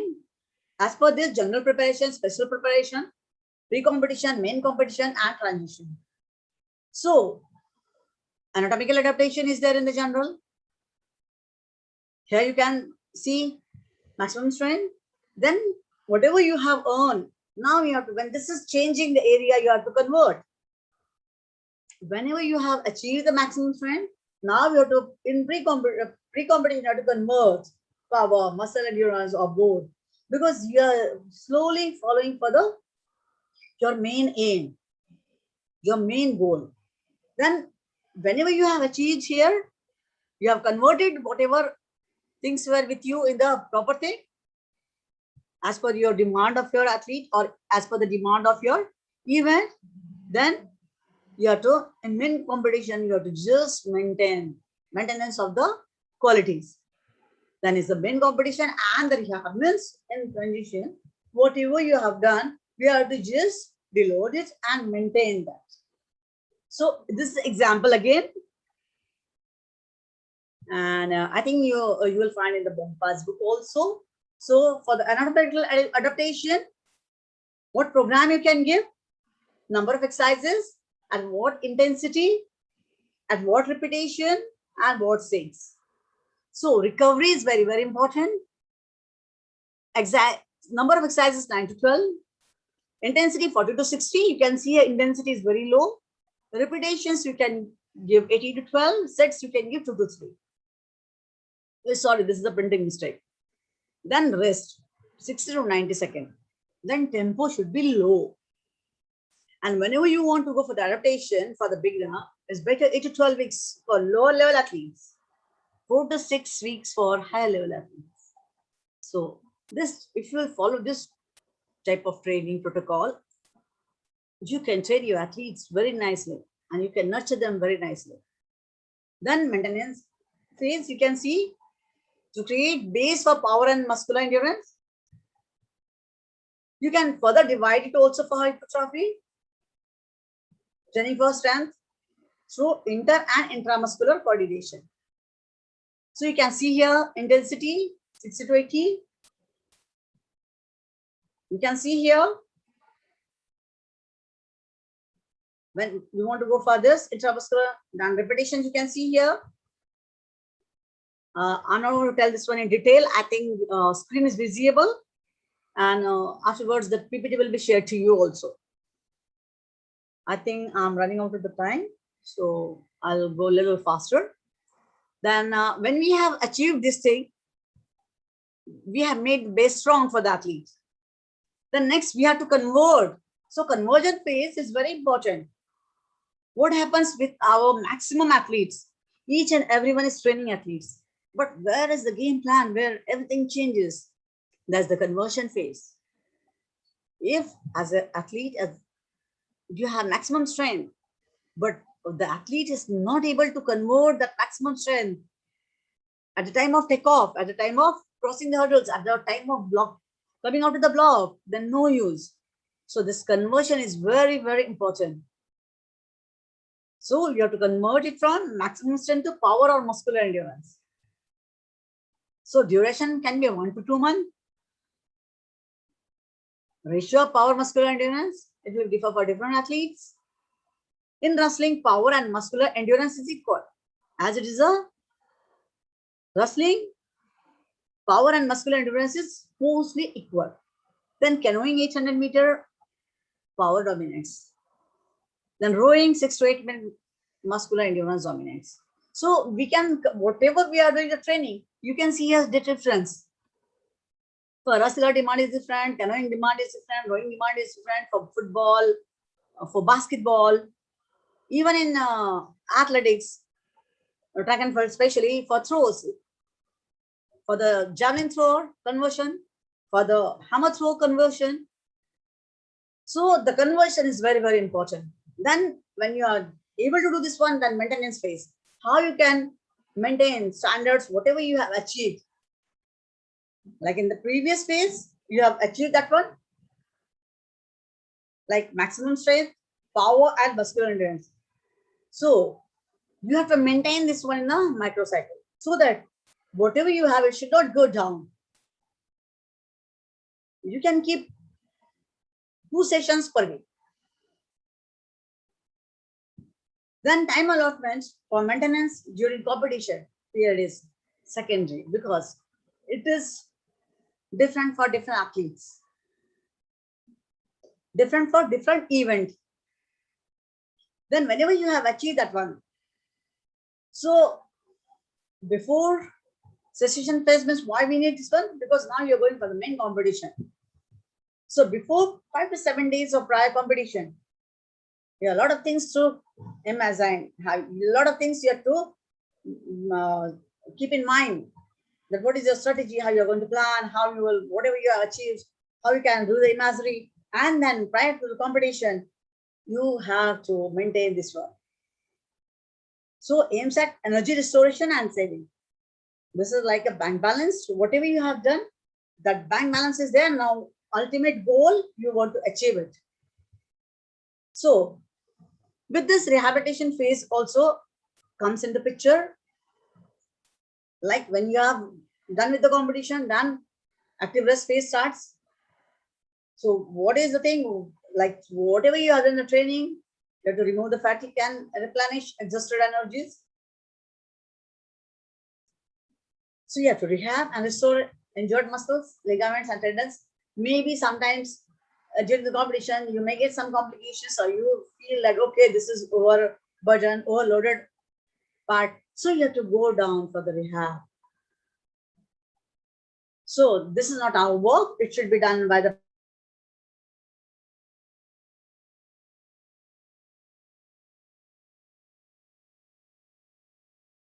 current scenario for the other athletes.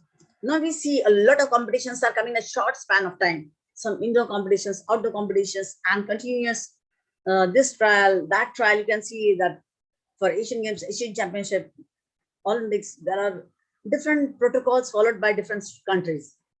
So nowadays, cross training is coming to the picture. But cross training is fruitful, yeah, for the elite athletes. When your base is broad, nicely maintained, you are gathered with strength, speed, endurance, all your qualities, means as a fighter you are ready. So there comes the mixture of training methods. So who will use this and which sports they can use it? Example, circuit training and interval training for football, cross training, and for me as fitness. So I can use for fitness as a circuit. But when it comes to a football, so there'll be a different type of circuit because the demand of the football league is different. Then why we need and what are there any advantage? Whenever anything is coming to the picture, there must be some science behind that. So if you'll go for some of the case studies, you will find it. What are the advantage? So number one advantage is that it allows us for a variety of training, where athlete is not bored and where he can act on different parts of the body. Ultimately, the athlete's body, and not only the body, joints, muscles, systems of our body we are training. So how we can make training interesting?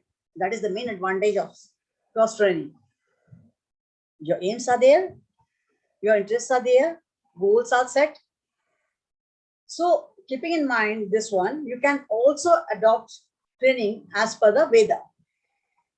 Whether it is a hot weather, is a chill, cold winter. So keeping in mind, you can join and plan the training. Can rest different muscle groups from day to day. So you can see that this type of training can save your muscle groups also. They will cut down the overloading of the muscles. They will not make the monotony of the training. They will not make bore an athlete, because the athlete, if the same monotonous training is there, they will lose the interest. And main, as a trainer, as a coach, as a teacher, our motto should be to motivate athletes. Then only we can find out whether the training is fruitful or not. Again, here comes a different criteria. Those are already trained, those are novice. So for the novice cross training and for the elite level of athletes cross training, you can plan it. So this is an example of cross training. I think this is the current trend. You can go with the free weights, you can combine with the functional training, various functional training strategies. Then you can go for the air squat, front squat, overhead squat. Then you can go for the shoulder press, push jerks, then leg lift, sumo deadlift, high pull, then medicine ball exercise. So you can see it's a mix and match of training. But what the protocol is that? But the secret, as a physical education teacher, as a coach, we have to keep in mind. Whenever you are planning any program, loading of the muscles, is very, very important, and loading along with the recovery. So how you load it, what is your requirement? You have to play a nicely imaginary way. You have to check out the plan that your work should be done. The athlete should not be tired, or athlete's muscles should not be overloaded. But you have to plan the goals smartly, smart goals. So we can see here program design components. So these are acute program variables. So why and what? What is the need? Main is the need of the exercises. What is the need of the what is the need and demand? So choice of exercises, sport specific, muscle balance, total body strength, different phases, need of the sport. Then number of exercises, age and performance level, need of the sports, then training phase. Then order of exercises, first big muscles, multi muscles, priority basis, change in the muscle group like circuit. Intensity of exercise, it is relative, 1 RM, range of RM for own body weight, whether it is a for own body weight. Then number of sets and repetitions, higher the initial load. So the repetitions, power and strength, you can give 1 to 6 reps, hypertrophy to 12, muscular endurance 15 reps. So number of sets, you have to keep in mind always number of sets. What is your goal level of athlete? Number of exercises, number of muscle groups in exercise. Then training phase, whether it is a introductory, specific, pre-competition, competition. Then rest between sets. How much rest you can plan for your athlete? Endurance, less than 1 minute. Hypertrophy, less than 1 minute. For strength, 3 to 5 minutes. For power, 3 to 5 minutes. So 2 things, duration of a training session is very important. These are the things you have to keep in mind when you are planning a program. And duration of a training session as well as frequency of training. Then how you can plan program? How you can plan main program design? First, we have already discussed need analysis, acute program variables, chronic program variables, administrative concerns. Then program design components. See, when you are training your athletes is elite. But whenever you are training, but obvious athlete is with you 4 to 5 or more than that years. So need analysis is very important. What is physiological analysis, biomechanical analysis, medical analysis?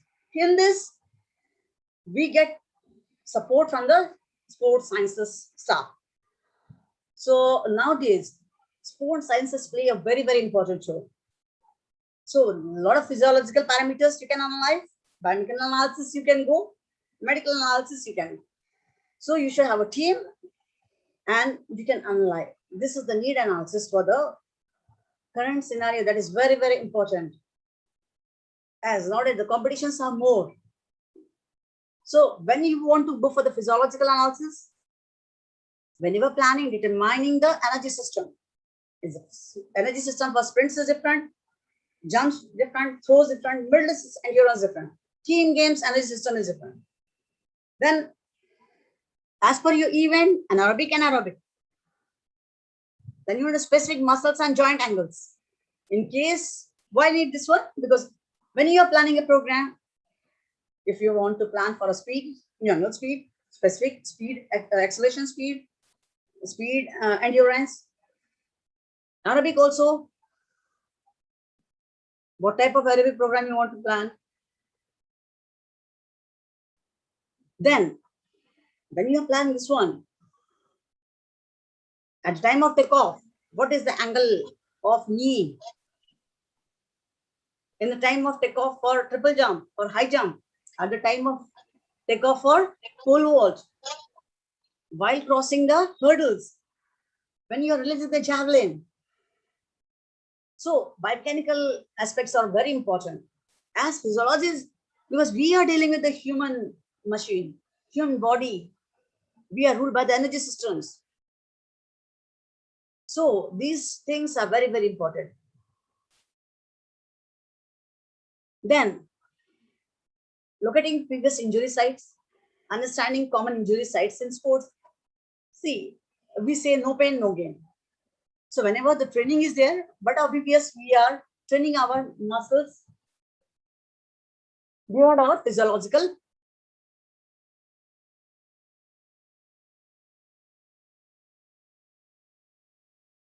The progression of load dynamics.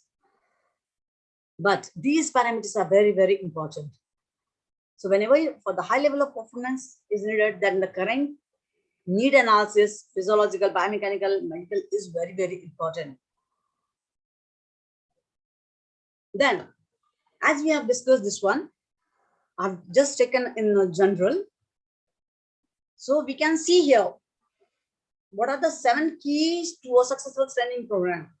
We can plan goals. We can plan well-planned comprehensive program. We need a positive environment. We need motivated coaches, parents, and athletes. Because as I told you, coaches, parents, and athletes, they are the main who play a very important role in this full strength training program. We have to evaluate the plan and the program. Unless we will not evaluate the plan and program, will not be able to achieve our SMART goal. Then we have to be consistency. So consistency is the key of success, and always work with the purpose. What level of competition? What level of athlete? What is the purpose? That is very, very important, because you cannot play with the athlete. Always, whatever energy you are spending, whatever time you are spending, that should have a purpose, that should have a goal. Unless you are not clear with this, these keys will not be successful. So this is a summary that whenever we want to plan, we have to keep in mind lot of branches together. Then only we can make our goal successful. Then we can see here that physical activity, exercise, training is there. Then only whenever we are doing this one, then physiological adaptation is there. And physiological adaptation is only given you the human performance. So training method, physical, physiological, psychological, all things are coming to our picture. And the full game is of intensity, volume, training. You know, you are dealing with the volume, intensity, it is a game. How you can go for a picking? What is your main game? What is your competition aim? In what phase you want? And technical training. So these are the things which are very, very important for physical activity, exercise, and training.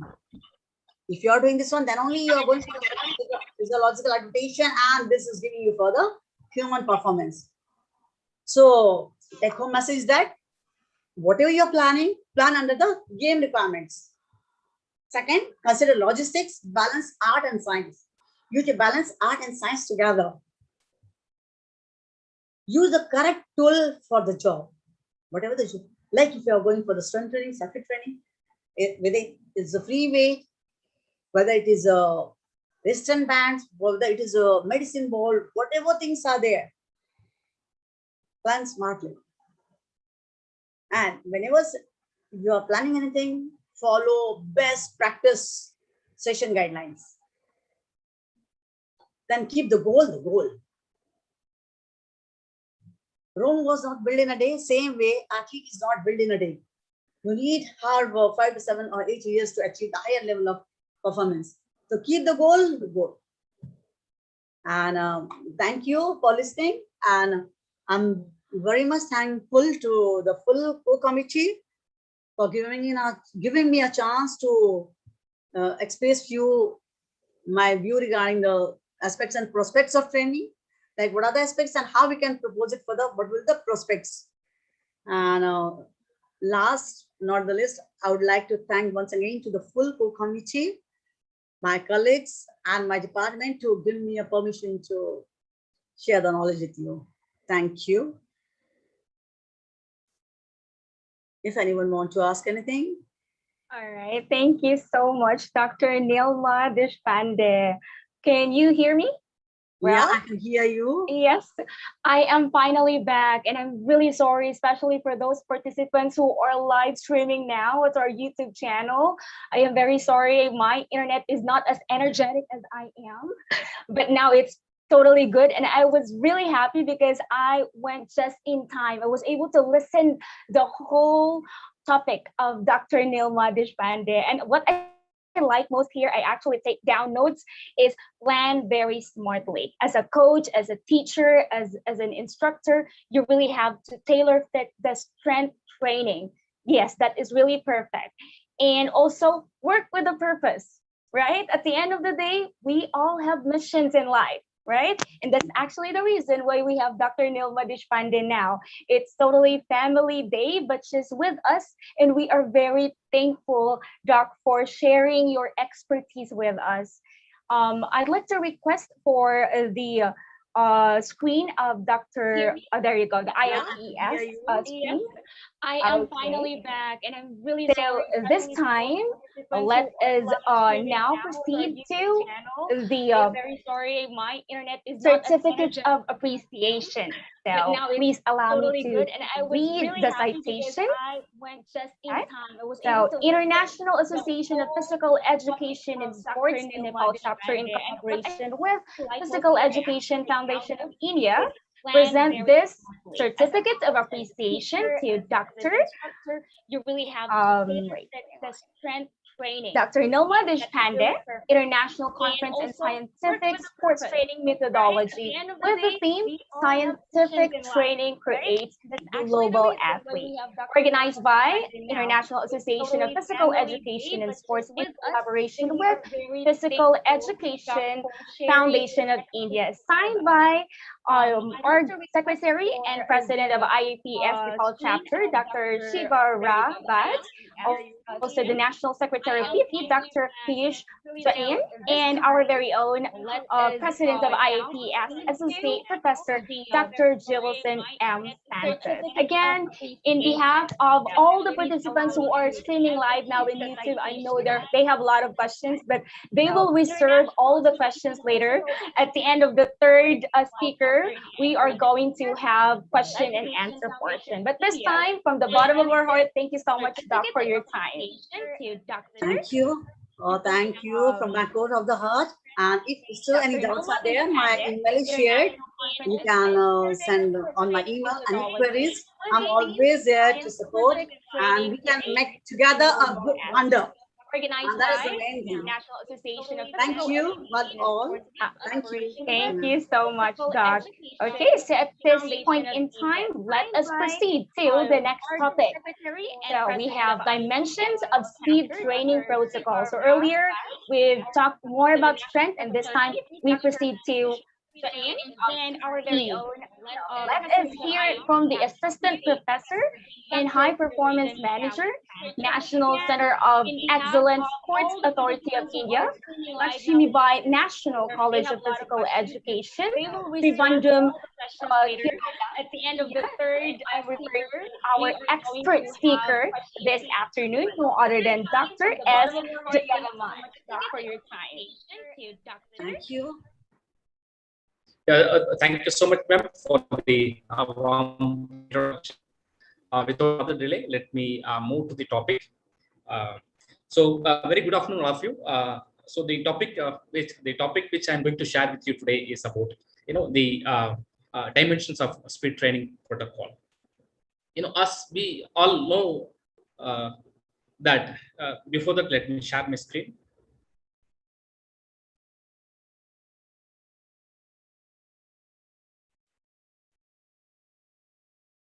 Yeah, I hope the screen is visible.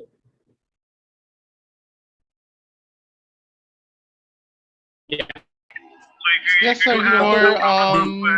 Your presentation is visible, sir. Thank you so much. Yeah, fine. Thank you, sir. And I welcome each and everyone for my presentation. So with this, let's move to the topic. The dimensions of speed training protocol. When we talk about the speed training, speed is the one which has lot of dominant factor in almost all the sport. We cannot say that we cannot neglect this kind of this sort of component in any sport. Sometimes that speed, endurance, and strength. These three motor components, these motor qualities, are highly interrelated and highly interlinked. So when we talk about speed training, speed is the one which is highly essential for all sort of sports, and even this is the base for many of the sports like volleyball, football, handball, even hockey, and even rugby too. So in such cases, in this presentation, I'm going to highlight the importance of speed. What are the dimensions and what are the means and methods, to improve speed. So that's what the presentation. So in this presentation, I'm going to talk about the qualities for speed. What are the training principles for developing speed and training methods, various training means, then set and I'll give brief about the task specific drills. So that's what in my earlier in my introduction I have mentioned that speed is important for many sports. Sometimes it can define the sporting success. So speed is the most important and determinant factor. Sometimes that will. So when we talk about the speed aspect, this speed component. So this may be important for certain sports, and some sports like for example marathon.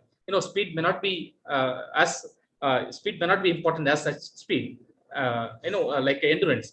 So when we talk about this kind of sport, speed plays very important role in terms of 100 meters. Strength plays very important role in terms of throwing events or any body contact games. And when we talk about the endurance aspect, that is very important for endurance, long distance activities. But we cannot take the each and every component separately. So all these three important components are highly interlinked and interrelated, but the percentage of each and every component, that is very mainly based on the event to event, or mainly based on the even sport to sport. For example, when when when a sprinter is running, he needs the high percentage of anaerobic lactic system. But when the marathon distance runner, when the marathon distance runner is concerned, so he do not require anaerobic lactic system. I mean that percentage will be very very uh, it will not be useful like anaerobic lactic system. So when we talk about these three important components, for example, strength, speed, and endurance. So speed is the one which has lot of important which has lot of ingredients in each and every sports. So when we see the many research studies, 45% of goals in German league, that is being preceded by sprint. So it means you see the importance of speed. So speed is the quality which determines or which decides the winner to some extent. For a majority of team sports, the distance covered, maximum up to 20 meters. Even some sports like rugby, sometimes it may exceed it up to 30 meters. So almost all these sports. So all these sports uses the speed. So in which speed is the one, we cannot exclude the speed training for any of the sport.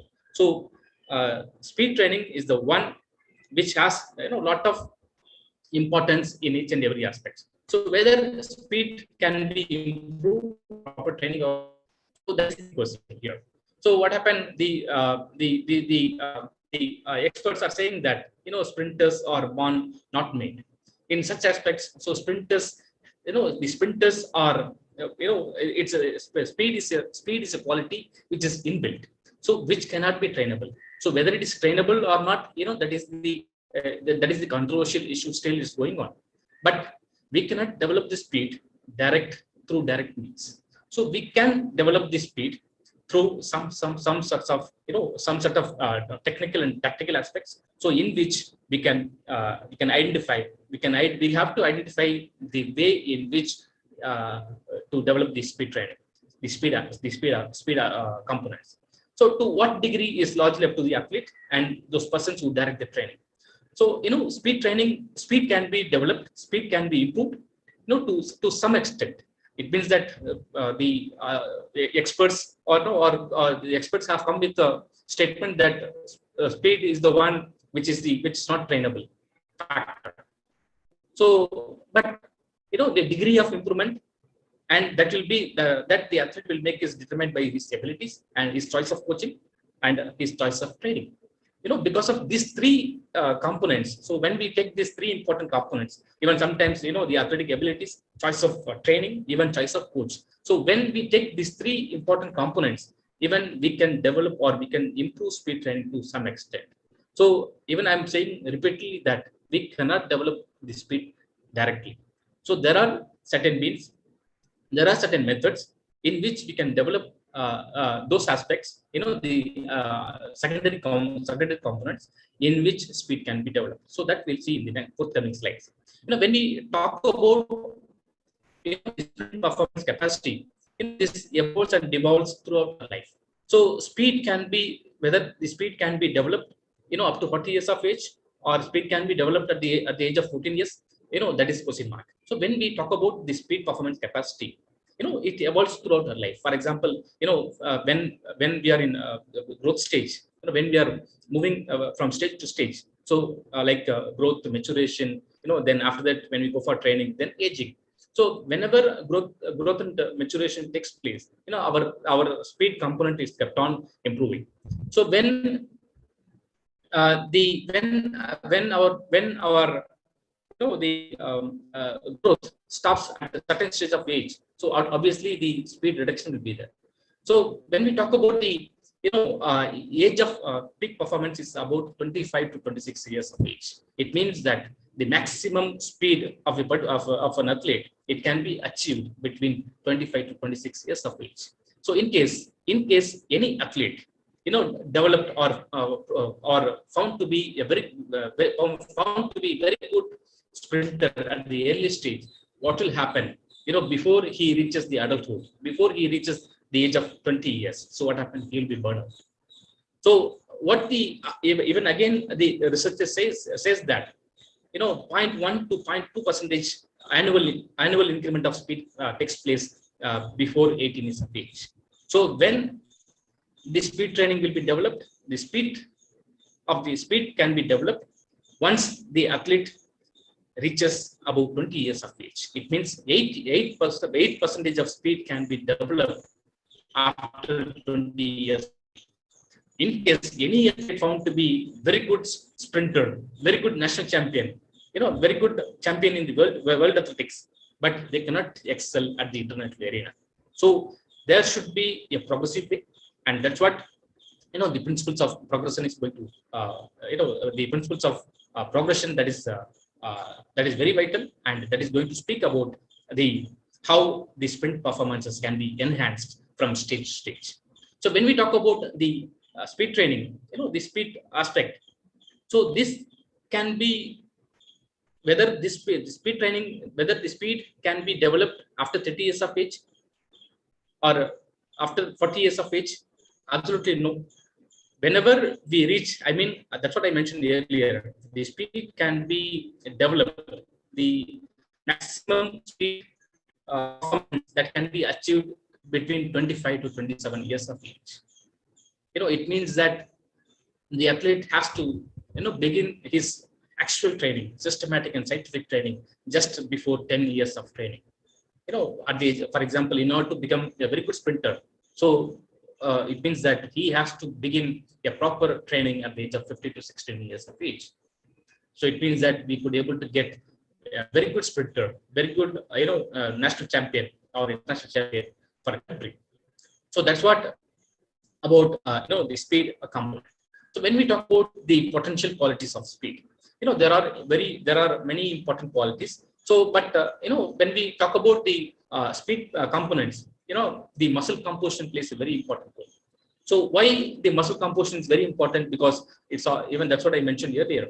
The speed is the one which is inbuilt, which is mainly based on the genetical factors. So whatever the character or whatever the the morphological factors I have or you have, so it is purely based on the genetical aspects. Even to the training adaptability, that also comes under genetical factors. So when we talk about the muscle composition, I mean fast twitch fibers and slow twitch fibers. So why muscle composition plays a very important role? Even I can give an example that when we talk about the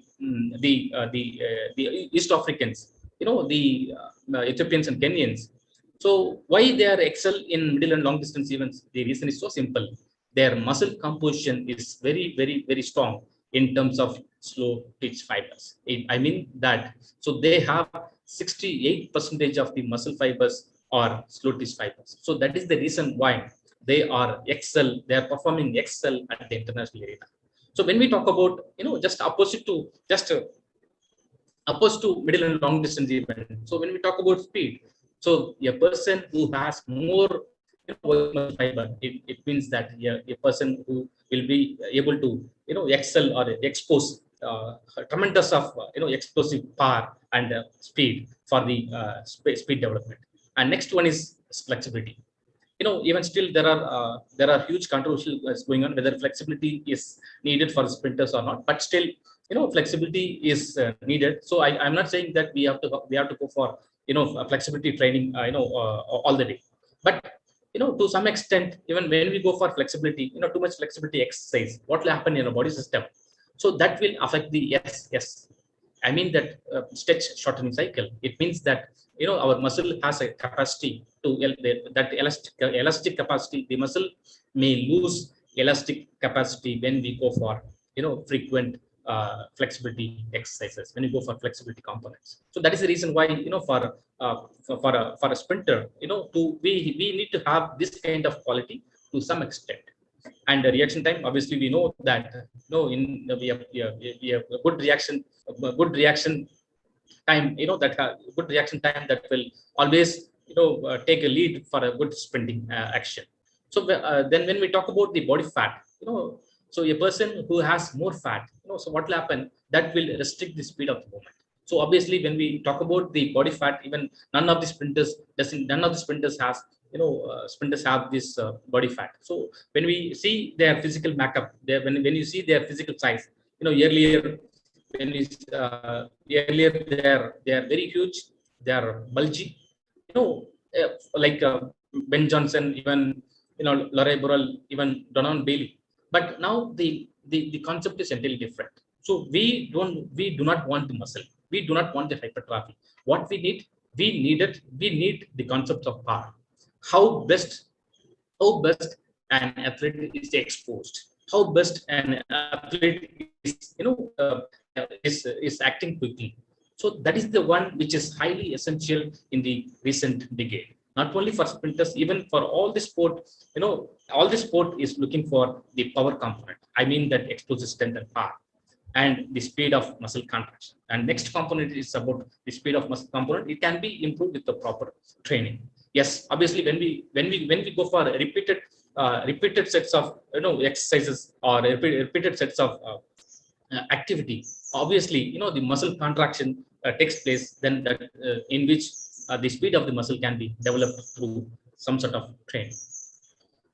So when we talk about uh,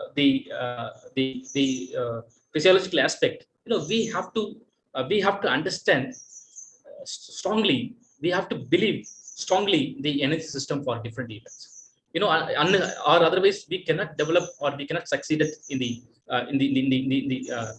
sports training. So for example, in order to train the sprinters, in order to train the throwers, or in order to train the endurance activities, so we should know what are the psychological, what are the physiological systems are involving in that particular event. So first understand the physiological system. So what system is involved and how the athletes are getting energy. So in which our training should focus. So our training should be mainly based on the energy system. Simply whatever, simply we give training, then then we give some sort of training, so that will develop to some extent. But whether the athlete will be able to get the proper peak at the same time, no, we may not get. So in such cases, in order to develop the speed, we have to understand the anaerobic lactic pathway. So anaerobic lactic pathway in the sense that, so the we have to understand the anaerobic system. Then we have to understand we have to work on the lactic system. So it means that, without oxygen and without lactate. So whenever the athlete goes for 100 meters, or whenever the athlete goes for speed training, he will be running almost closer to 100% of speed. So in such cases, the phosphate system, the anaerobic systems gives energy. So it means for 100 meters, it may not require to work for the another system. So it means that we are unnecessarily wasting of our energy. So it's better to go for, pure anaerobic system to develop for speed training, for the development of speed, whether in terms of football or in terms of rugby or in terms of basketball, because hardly these players or these athletes, they'll be covering maximum 20 to 30 meters. So in such cases, they have to train only the anaerobic energy system. But in order to travel for a long period of time, or 45 minutes, or more than 30 minutes of time, then they need some sort of endurance. Then after that, then first they have to look after the anaerobic system, then after that they can go for lactic system, then after that they have to go for aerobic system. So that's what, the energy system speaks. When we look at the anaerobic metabolism, so approximately 8 seconds and should be trained when no muscle fatigue is present. Yes, we have to um, we have to give, we have to train the body system, that in order to develop the anaerobic system, we have to go for 8 seconds of 8 seconds of activity. It means that, a person can go for up to between 60 to 80 meters of many repetitions. So the other thing is that scientific sprint training. When we talk about the sprint training, so there are different systems involved. So that's what I already mentioned. So when we go for the energy system for good sprinters, for particularly the 100 meters, so it's purely phosphate system. So it's purely anaerobic lactic energy system. So we have to train in order to develop the sprinters for 100 meters particularly. We have to work only on the phosphate system. And for 200 meters, obviously we know, it's very difficult to maintain the same speed for 200 meters. So obviously there will be speed reduction, and there will be a lot of paces, or there are a lot of tactics to be used in 200 meters running. So in such cases, we have to give importance to the phosphate system, and at the same time we have to concentrate about lactic system. But as far as the long sprint is concerned, to 400 meters, the phosphate system is, phosphate system is given less important than the lactic system. But this is for a speed, for a sprinters as are concerned. When we look into the middle and long, obviously, 95 percentage of, Arabic system plays a very important role, in marathon distance, around almost 95 percentage. So maybe anaerobic system, maybe 2 to 5 percentages. So in such cases, we have to identify which system is actively involving for the particular event or for particular sport. So once we understand, then then the essence of the results will be much higher. So we have, as a coach or as a PE teacher, we have to train the phosphate system first. Then after that, we have to give importance to the lactic system. Then ignore totally the aerobic system. It means that, I'm not saying that for the sprinters, in order to develop speed, we do not require the aerobic system. No, What I'm saying that basic endurance is also needed, but instead of we do not require to have separate training in order to develop the endurance components. So for example, for sprinters, by playing games, by doing some sort of activities for 30 minutes or 40 minutes, automatically the endurance capacity, endurance component will be developed. So normally, in the recent days, the sprinters goes for a slow continuous run, maximum 2 to 3 kilometers between, they cover maximum 15 to 20 minutes of duration. But once they go for, once they train, more and more, what happened, the aerobic system, started developing in their body. So it means that they may lose the phosphate energy from the phosphate system. So that is the case. So they do not train the aerobic system. So all energy comes from adenosine triphosphate. Yes, so that is the reason why we do not require, or we do not train the lactate system for exclusively for 100 meters. So oxygen fueled ATP production is too slow for sprinters. Yes, obviously. And fast guys ignore the Krebs cycle. Yes, we do not require the aerobic system at all. So when we go for developing the speed, what kind of principles we have to understand. So that is specific adaptation to imposed demands. Yes, do not train anaerobic athletes aerobically. So that's what I mentioned earlier. In order to develop speed, we have to go for speed training only. So speed has a distinguished character than strength and endurance. You don't get fast by running slow. In order to run fast, you have to go for speed training. But all other components, it's not like that. And sprinters should build a sprinter's base and not an endurance base. Aerobic work confuses the physiology of sprinters, obviously, and inhibits the development of anaerobic system and lactate tolerance. And no stretching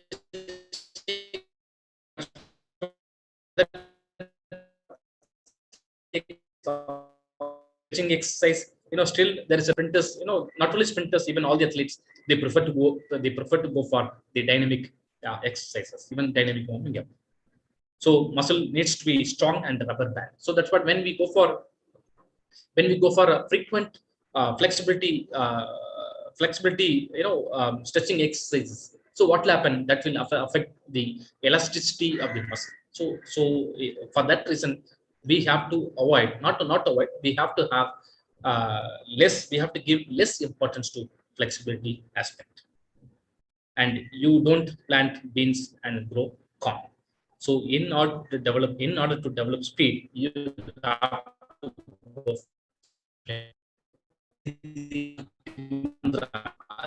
aim for developing speed components. So when we talk about these guidelines for sprinters, what the decades were saying, 2 decades before, they were given, all the coaches were given much importance for the quantity. I mean, there were many number of repetitions. For example, 90 meters into 20 repetitions of 90 meters, 10 repetitions of 150 meters. So the most important guideline here in speed training is that it's quality rather than quantity. So we have to give importance to the quality of training. You go for 4 repetitions or 5 repetitions, it doesn't matter. But you go for 100%, almost, your speed training should be closer to 100% of your intensity. So that is what I'm trying to say here. So the next one is, whatever the speed, whatever the training you does, but that will not develop the speed.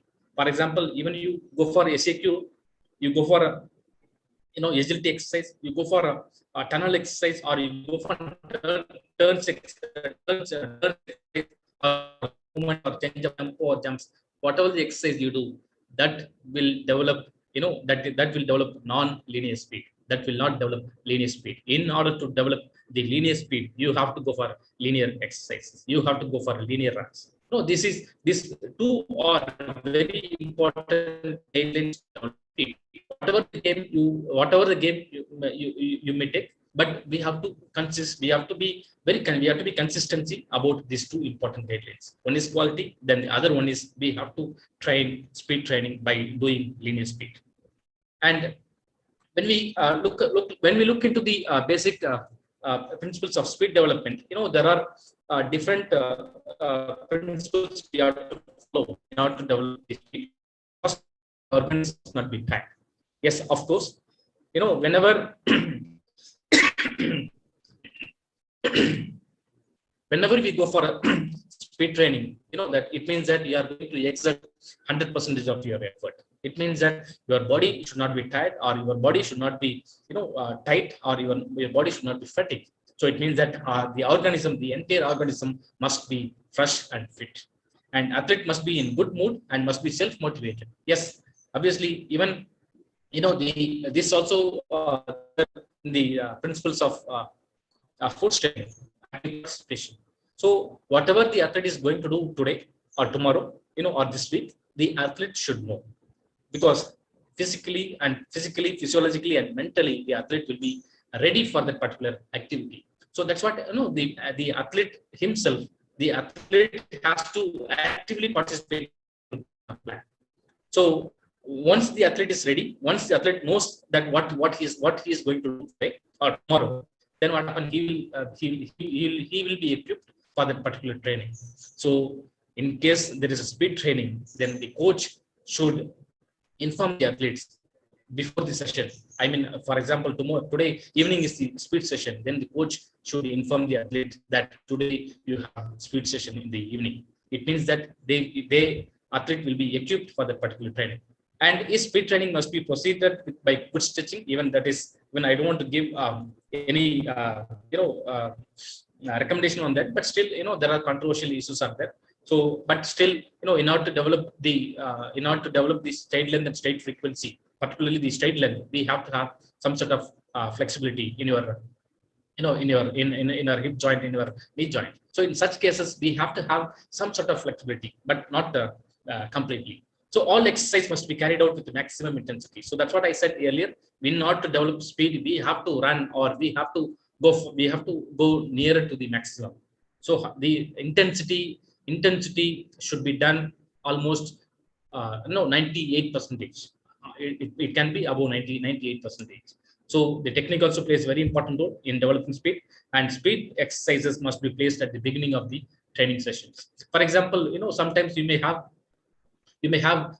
mix different components in your training program, in your training session. For example, sometimes you may develop strength aspects, sometimes you may develop another components in your training program in the same day or in the same session. So in such cases, at the first, so whatever the training you want to do later, then it is up to you. But don't keep the speed training at the last, because this has to be done in a fresh and the competent manner. So when we talk about speed, there are three important factors are highly determined. First one is power, technique, and sprint specific endurance. So that's what I said in my introduction. Speed cannot be trained, whether speed is trainable or not. So speed is trainable by developing these three important determinants. One is power, one is technique, and the other one is sprint specific endurance. So so when we talk about the power aspect, now that's what I said. Nowadays all the athletes are highly explosive. Even each and every athlete, even you take about the throwing events, even you take about the sprinters and jumpers, all are highly explosive. So nowadays power is the key here for each and every sport. But it means that explosive strength and power. So what happened? There is a strong relationship between maximal horizontal power output and sprint performances. Yes, and shorter the sprint distance is, the higher the associated maximal horizontal power output. It means that how much the power is exerted, how much the athlete is power of the athlete is exerted, in a short period of time. That is a matter here. So we need to focus more about the horizontal power. It means that the explosive strength is highly focus about the explosive strength in terms of horizontal aspect. So when we talk about the technical aspect, even sometimes the poor execution of technique, that may also affect the speed performances. So in such cases, we have to have, or we have to develop the technical aspects, by developing the straight length, straight frequency, and by reducing the time of your flight. And at last, the sprint specific endurance. It means that, that's what I said earlier. We have to understand the physiological system. What system is used for that particular event. So in such cases, the sprint specific endurance, in the sense that, that is called a deceleration phase. So at one point of time, the power plays a very important role. At one point of time, technique plays a very important role, and sprint specific endurance plays a very important role. Then when you combine all together, when you are making these important elements together, obviously speed will be developed. So even still, there are a lot of questions and queries are coming up, for the beginners, for the beginning coaches, when to begin or when to start different qualities. So when we think of the core strength, we have to develop the core strength, or we can develop the core strength by doing one body weight exercise at the age of 9 to 10. So why I'm adding this slide, because my topic is about speed, but what is the need of this one? But because I said earlier, speed, strength, and endurance, all these three are interlinked. So what happened? We cannot neglect, or we cannot omit any sort of motor components in your training program. For example, I may be a good sprinter. For example, I have to give importance to strength. I have to give importance to endurance. Strength, you may be superior, or you have to endurance component. So in such cases, we have to develop the base, and we have to develop the foundation, so in which an athlete can able to succeed in his coaching arena. So when we talk about the maximum strength, immediately after peak height velocity, I mean, for boys it is 16 plus or minus 2, and for girls it is 14 plus or minus 2. So in such cases, we can develop the maximum strength. For example, when we go for the strength components, even that's what Nilima madam was justified. So when we develop these strength components, initially we have to go for hypertrophy, particularly for the sprinters. So hypertrophy, then after that we have to go for maximum strength, then you go for intermuscular coordination, then intramuscular coordination, then power. So what happened? Then there is a sequence, then there is a stage development takes place, then there is a progression takes place. So it means that whenever we are getting the athletes, whenever you get the athlete, for example, at the age of 15 or 16 years of age, then we have to develop the hypertrophy. Then after certain years of training, then you have to develop the maximum strength. Then by the time the athlete may reach 18 years of age, then after that you have to develop the intramuscular coordination. Then once the muscle is fully ossified, once the bones and muscles are fully ossified, then we have to go for intermuscular coordination, for intermuscular strength. Then after that, intramuscular strength. It means that once the athlete reaches at the elite stage, I mean, after 22 or 24 years of age, then the athlete, we have to focus more about the intramuscular strength. It means that we have to focus more about the power components. So even endurance, even that can be introduced even onset of growth spurt. I mean, even after 12 years of age. So speed training can be developed even at the early stage. I mean that we have to give importance. So that's what, otherwise what happens, the early maturation or early specialization that leads to early burnout. So this will happen. Even there are some examples happening. There are some examples in India. So that even some good, we found some good athletes in India, even in international arena, even in junior category, but they are not excel at even at the elite level. So why? The reason is this one. So we have to develop the speed, I mean non-linear speed, between 7 to 10 years of age. And when they progressed, when the growth takes place, then we have to concentrate about the linear speed, I mean 11 to 14 years of age. So in such cases, and even at the same time, we have to give the linear speed up to 6 to 7 seconds. It's not a non-linear speed; it's a linear speed. We have to give 6 to 7 seconds of training. And even this is also very important, age-related training. Why this slide is added? Because uh, uh, uh, when we give the training aspects, there are general training and specific training. So what happened when the athlete reaches their genetic potential, genetic potential that most of the elite sports, they are getting their genetic potential even after 23 years of age. So in such cases, some athletes are early mature, some athletes are early specialized. Then even when they reach at the age of 17 years or 18 years, then they are totally burnt out. So what happened, that is because why? Because the reason is so simple, that they have gone high specific training. They have gone tremendous strenuous activities even at the earliest stages. So that is the reason why we have to focus more about the general aspects of training and the specific aspects of training. And moreover, specific training should be given least importance when they are when they are progressing. So that's what here in this slide you could find, when at the age of 14 to 15 years of age, general training is given more. And when they reaches at the age of 23, general training is 3 to 4, and 3 to 4 session in a week, and specific training, that is 4 to 5 sessions in a week. It means that normally it comes around 8 to 10 training sessions. So it means that it means that we are not focusing, or we are not doing the training or exercises every day. So that's what I already mentioned, that we have to focus, or we have to stress on the quality of training rather than the quantity.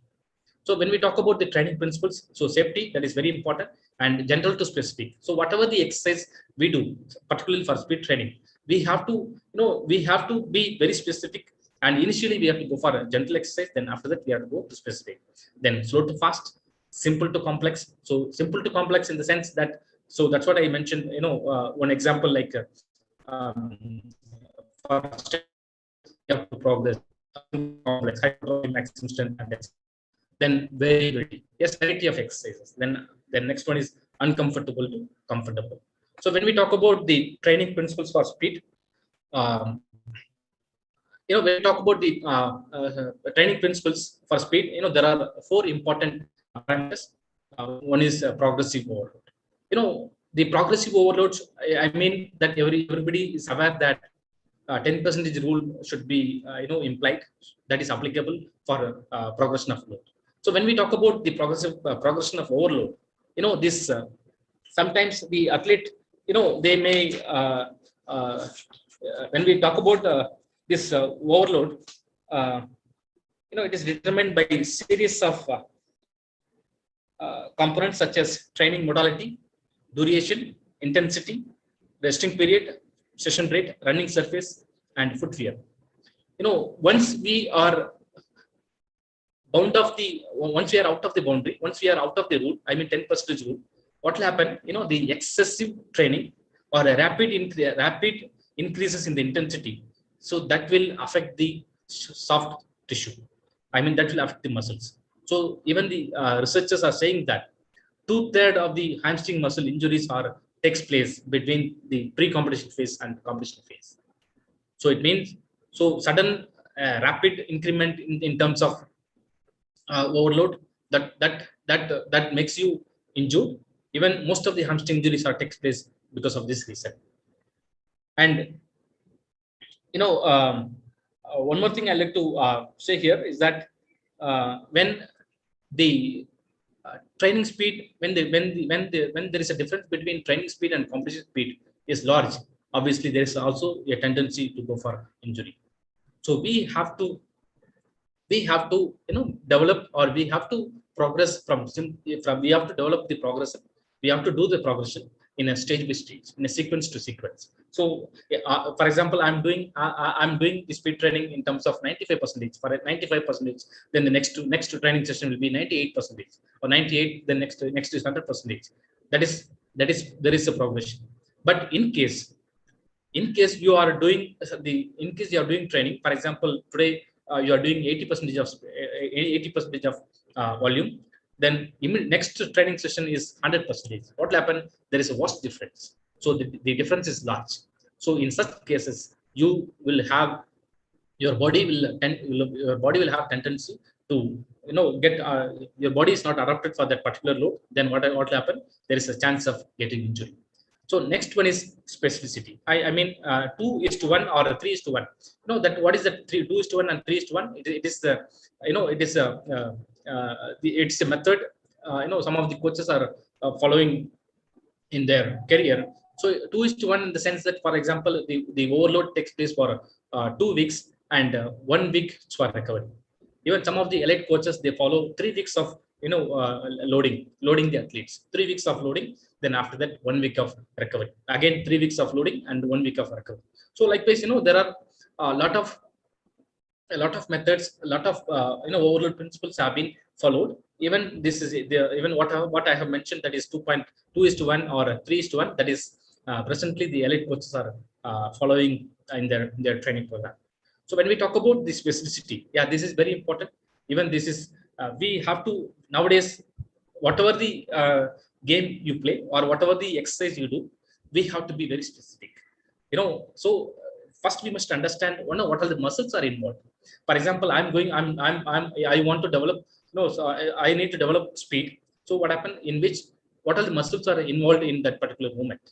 So what muscle is involved, what muscle groups are involved, and what are the muscle actions? So there are different muscle actions. So but you once you understand these three important components, muscle groups and muscle action, then you emphasize on these three parameters. Obviously your training will be your training will be specific, in which the athlete can be performed excel well. And next one is variation and periodization. Yes, variety is very, very important nowadays. The variation of exercises, innovation of exercises, and creation of exercises. People are even all the athletes, all the players are expecting different exercises, different forms of exercises. You may do whatever the quality you want to develop, no problem, but we have to have some sort of innovations and some sort of creations, because people needs variety. So once we follow the once we follow the same kind of training, for example, I have been following the same kind of training for 10 years. There is no change. I have been following the same traditional forms of training. What will happen? My athlete will be switching over to another coach. So there is a chance of dropout, just because of our training program. So we have to have the variety. We have to have innovation and creation.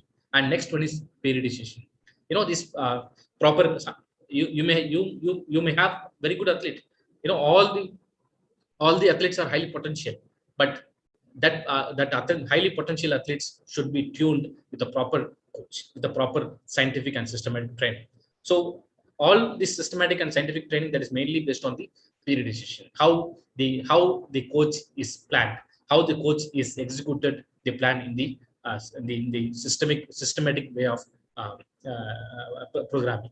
So when we talk about the periodization, there are different periodization have been executed all the way, from since 1960s. So when we talk about the classical periodization, that is it's very simple. That it means that initially we have to go for a low load, high load, then low intensity. Then after that, when the competition approaches, we have to go for high intensity. So this is all classical periodization. And then after some time, after some decades, the block periodization was executed. It was introduced. So the block periodization, it means that they have given much importance to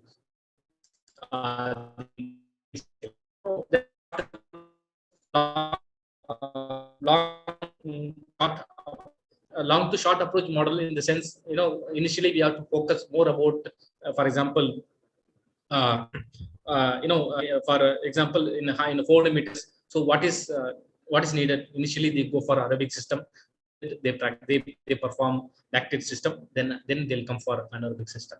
So that is a long to short approach.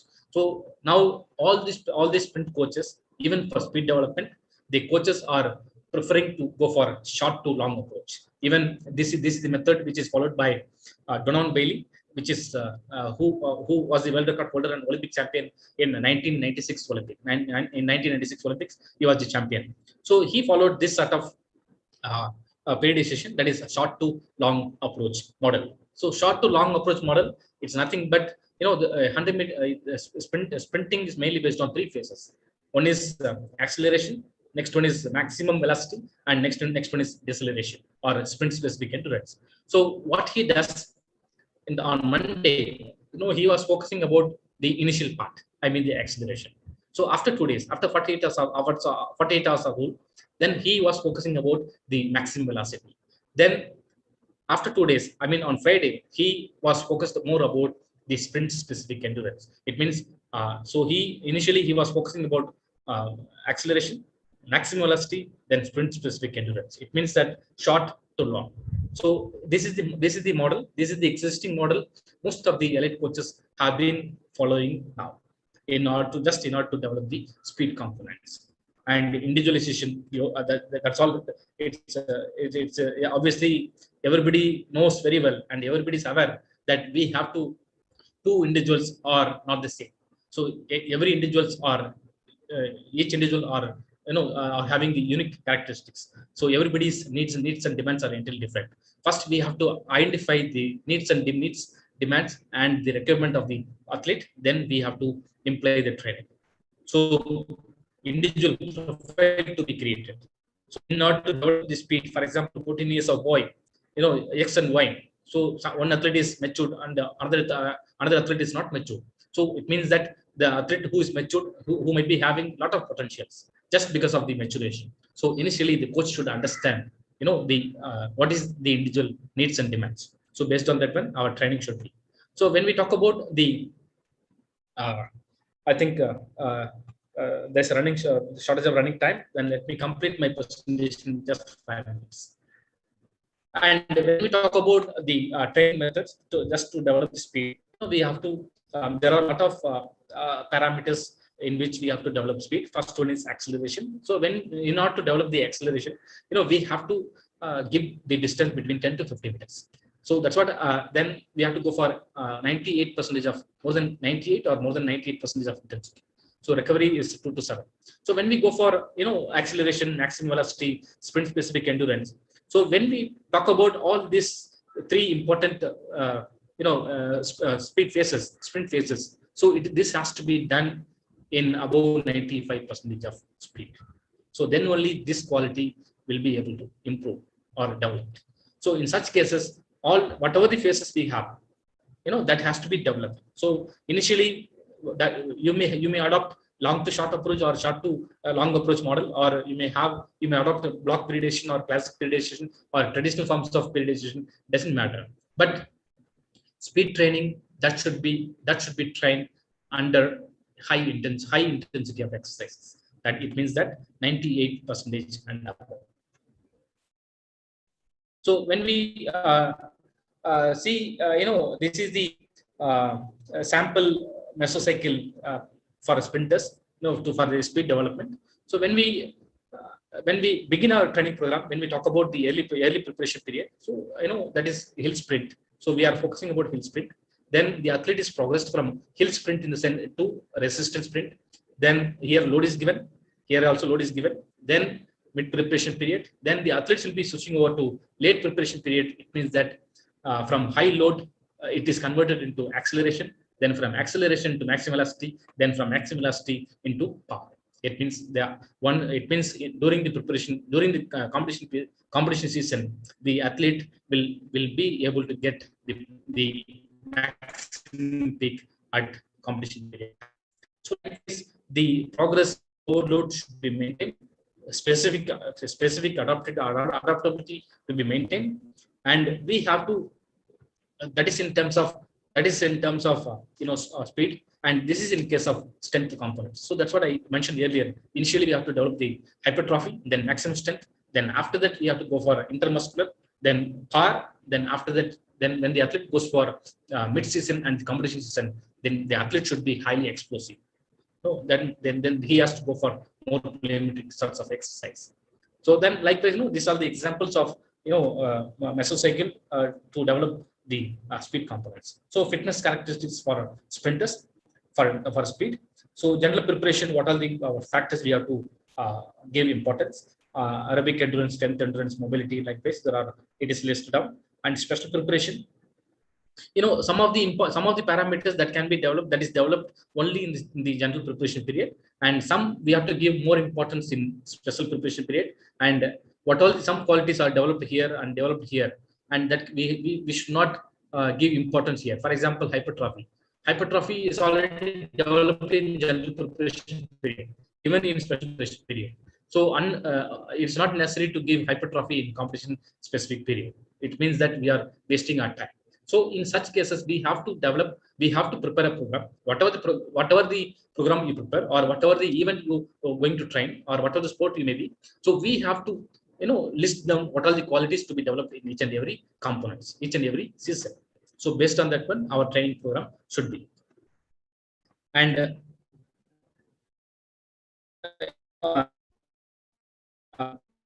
to develop different forms of running. For example, flying 30 meters, flying 60 meters, downhill running, overspeed training, shorter than drill. Shorter than drill is nothing but it's a straight frequency. Longer than drill means it's a straight length. There are different drills by keeping the cones or by keeping the marker. Then we can, by which the straight length and straight frequency can be developed. Then flying 30 meters, sprint, float, sprint, power technique, and sprint drills. So when we talk about the speed endurance, even this is for 200 meters and 400 meters. So we have to give the high importance for in case of 400 meters, the ability to maintain high levels of speed for long period of time. Yes, we have to give importance for 60 to 150 meters zone, 90 to 100% of effort. So special endurance 1 and 2. So likewise, we have to give importance. And task specific drills for speed development. So there are different sorts of exercises that can be implemented based on the need of the coach. That can be implemented based on the need of the athlete. Even that can be implemented based on the availability of the space and availability of time. So there are different drills. That's whatever I have mentioned. Straight leg bound, like plyometric exercises, speed bound, shorter than drill, longer than drill, lunges, then strength training circuit. And here also you could find some of the drills can be different components. So sledge running, resistant running, assistant running. Then we can use through a power track, then parachute running, cross training.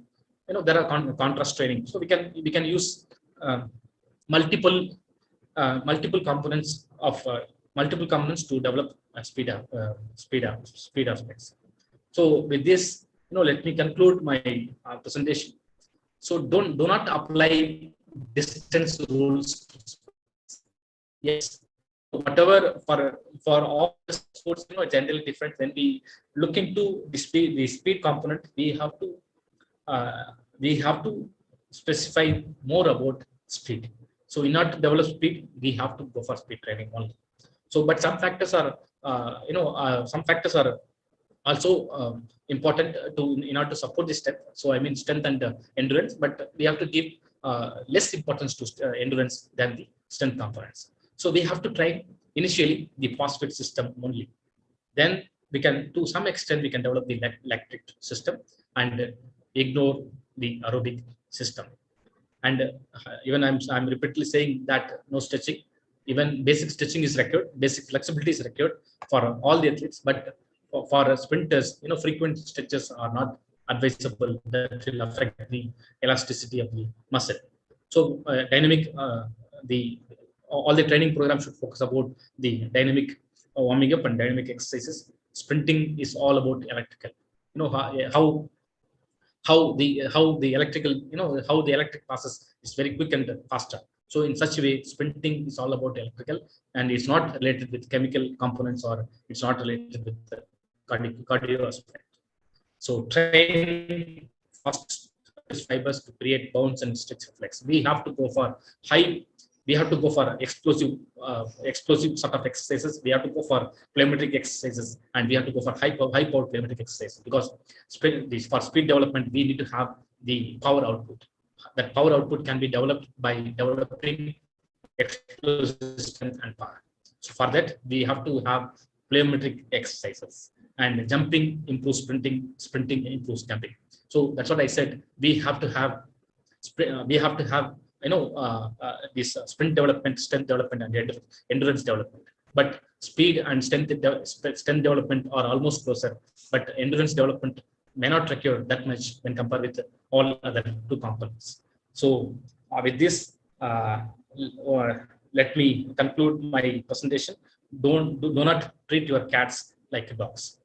No, cats do not run for longer duration, even long time. So all the sprinters are like cats. So we have to treat them. We have to give them what is needed. We have to go for high intensity and we have to go for quality. So with this, let me conclude my presentation. And I thank the organizer, particularly Ashok Kumar sir, Kishore Kumar, then all the organizers for accepting me as one of the speaker for today's conference. And I thank all the participants for patiently listening my presentation. Thank you so much. You are very much welcome, Doc. And we thank you more for your time and your expertise, for sharing all those informative things that is very useful for us. Especially me, I am a PE instructor. So those things that you have discussed, it will definitely be useful for my training. So I just want to read here, shout out to the YouTube viewers. You actually have a lot of fans right now. They said it was a mind-blowing session, sir. Excellent, knowledgeable session. Wow. So all the participants there, they were actually commenting in our YouTube channel now. And for those who are watching now live, please do subscribe, okay? So with that said, we are going to present to you now the certificate of appreciation. So just hang on real quick. And I believe there were few of them who asked questions, but that will be read later after the third speaker. So please allow me to read the citation. International Association of Physical Education and Sports Nepal chapter, in collaboration with Physical Education Foundation of India, present the certificate of appreciation to Dr. S. Jayaraman for sharing his precious time and effort as resource speaker during the conduct of International Conference in Scientific Sports Training Methodology, with the theme Scientific Training Creates Global Athletes, organized by International Association of Physical Education and Sports in collaboration with Physical Education Foundation of India, signed by the org secretary and president of IAPES Nepal chapter, Dr. Shiva Rabat, signed by national secretary of PP, that's Dr. Piyush Jain, and of course our very own president of IAPES, associate professor Dr. Julson M. Santos. So in behalf of all the participants, let me give you an update. We have 197 participants watching now live at YouTube. Thank you so much, Doc, for all those things that you have shared to us. Yeah, thank you. Thank you so much. That's it. So this time, let us proceed to the third speaker. So our third speaker will be talking about latest concepts of endurance training methodology, and she is an expert strength and conditioning coach, Department of Sports and Youth Welfare, Madhya Pradesh, India. I am pertaining to our very expert and iconic speaker this afternoon, Miss Rinalini Dahibhate.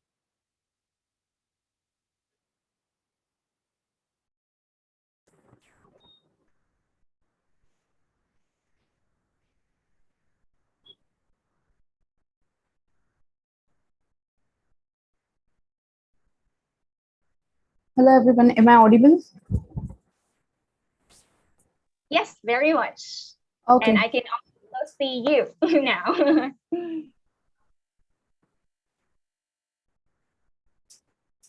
Okay, so here we go. A very good afternoon to everyone, and thank you for giving this opportunity and having me here as a speaker. So let's start with our today's topic, latest concept of endurance training methodology.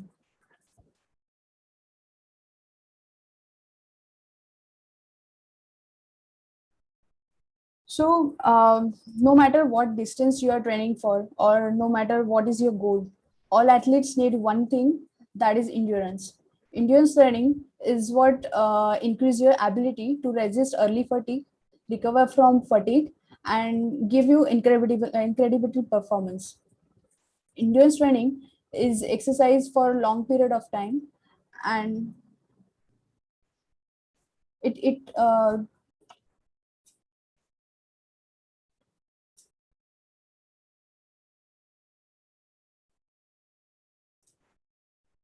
am I audible?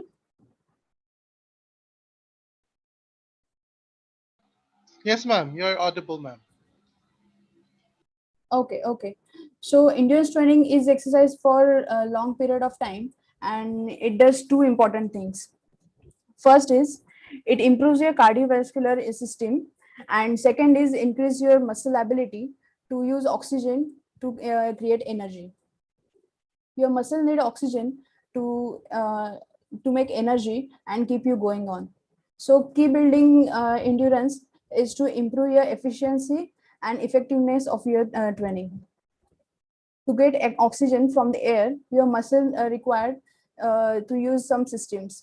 So we call it oxygen transport pathway.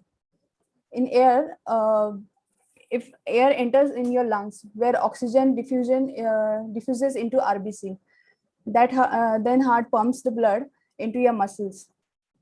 Blood enters in your capillaries, and oxygen flush into your muscle fibers.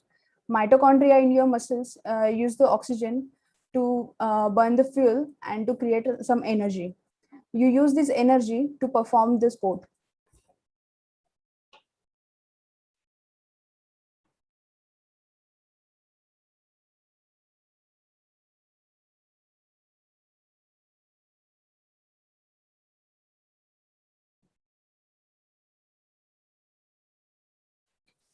So next is why do you need endurance?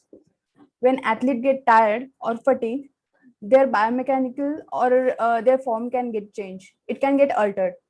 So which place new stress on their body, and athlete can get into high risk of injury because of their endurance training. So to avoid this injury, we need to train an athlete for a sport specific way. Endurance training is improve every aspect of the oxygen transport pathway, or lungs grow bigger, or your heart gets stronger. You build extra RBCs in your carrying more oxygen, and also you build more mitochondria in your muscles. This all helps to resist fatigue and perform better and recover faster. So here we discuss on some zone estimations. So question is, at what level should your athlete train? At low intensity, high intensity, or in between that? Let's see how to distribute this intensity to achieve the best performance. As all time, we can't have access to a sports science lab or any gadget, because we are all time on field training. So to measure blood lactate response, we have many alternatives that we can consider. Measurements such as percentage of heart rate max, or pulse rate, or RPE, which is rating perceived exertion. Or you can wear some gadgets like smart watches, or something like that, to just check your heart rate. As you can see in the image, there are three main zones. There is zone 1, zone 2, and zone 3. In zone 1, athlete can train less than 75% of heart rate max, or we can also check his RP. We can ask athlete RP. It should be less than 4. In zone 2, athlete can train in between 80 to 90% of heart rate max, or at the RPE of 5 to 7. And third zone, it is where athlete can train at 90 to 95% of their heart rate max, or at RPE of 7 to 10. So we are going to have a look how can we use these zone estimations in our training. So thing is, let's discuss training intensity distribution. At what level athlete should train? There are tons of methods in, if you Google it or if you YouTube it, you'll find out thousands of methods to train an athlete. But you should split. So how exactly you're gonna train your athlete? Should you split your training equally into zone 1, zone 2, zone 3, or should you only train between zone 1 and zone 2? Or how about just a mixture of all three zones? So let's have a look on it. So first is pyramidal training. As you can see in the graph, the training devotes more in zone 1 and less to zone 2, and more or less in zone 3. Same as pyramid. How pyramid is, base is huge, then it narrows till the top. If we take an week program, for example, and if I'm training an athlete for and let's take consider his 1 week program, so we can distribute training in all three zones, like 60 to 70% in zone 1, 15 to 25% in zone 2, and 10% to zone 3. It is like tapering session towards the weekend. And next is polarized training. It also known as 80-20 method. Polarized zone, in this zone, most of the training is devoted to large amount of training to zone 1 and very less in zone 2 and small emphasis on zone 3. It is also called 80-20 method of training, where you spend most of the training zone in 80% of training in zone 1 and 2, and in last in zone 3 only 20%. Through the scientific evidences, polarized and pyramidal training are more practiced in all the worldwide. This is the one of the famous method. So also they says that it can be modified according to specificity, requirement of the sport, and condition of the environment. Not necessary it has to be numbers. Numbers you can manipulate numbers according to condition of an athlete and requirement of the sport. In the start, training may looks like polarized, and when we go close to the competition phase, we start follow pyramidal model, where you will add more sport specific skills. As everyone knows that as we go close to the competition zone, we start adding we start tapering it, and we start adding only skill specific activity and all the sport specific drills and all the movements. As per the current research done, it's the current research is done in European countries. So this is it. This pattern is trained in group of world class athletes, which is middle and long distance runners. So it is highly currently it is very highly populated method. These two. Then we have next, our traditional method is continuous method. So in this method, an exercise is done for time without done for long time without break, and because it's a long time work, intensity is low. It's a basically it's a golden rule we follow. If intensity is high, we keep volume low, and if volume is low, we keep intensity high. This follow in every aspect of training, like be it strength training, be it cardiovascular training, or any training. If your volume is low, you have to keep your intensity high, or if your intensity is low, and then keep the volume high. So here are a few variations for it. First is slow pace continue method. In this method, the activity is performed at certain speed without any pause for longer duration. So duration can be 30 minutes or 45 minutes or an hour. As time is volume, so it is high. Time is high. It's a 30 minute to 1 hour. So volume is high. I have to reduce down my intensity. So intensity, it means I can train at heart rate in between 140 to 160 beats per minute, or maybe lesser than that, a bit lesser than that. So this is for this, an ideal example is a marathon or a long cross country running. And next is fast paced continuous method. So in this method, The work is done as fast in fast pace. Volume in terms of duration should not be less than 20 minutes. And here you can see intensity is high. So we can working on fast and continue method. So volume can be low. For example, if I'm working on 160 to 180 beats per minute heart rate, then my time should be less. So as we are keeping time 20 minutes and we are giving heart rate estimation of heart rate higher. So here, next variable is variable pace method. It's a kind of mixture of these two. You can't always train at a high intensity only, or you can always train at a low intensity. So in this method, you do an activity for long duration, but with change in speed and pace. So volume can be in between 140 to 180 and beats per minute, and duration can you can manipulate duration also, like 20 minutes to an hour.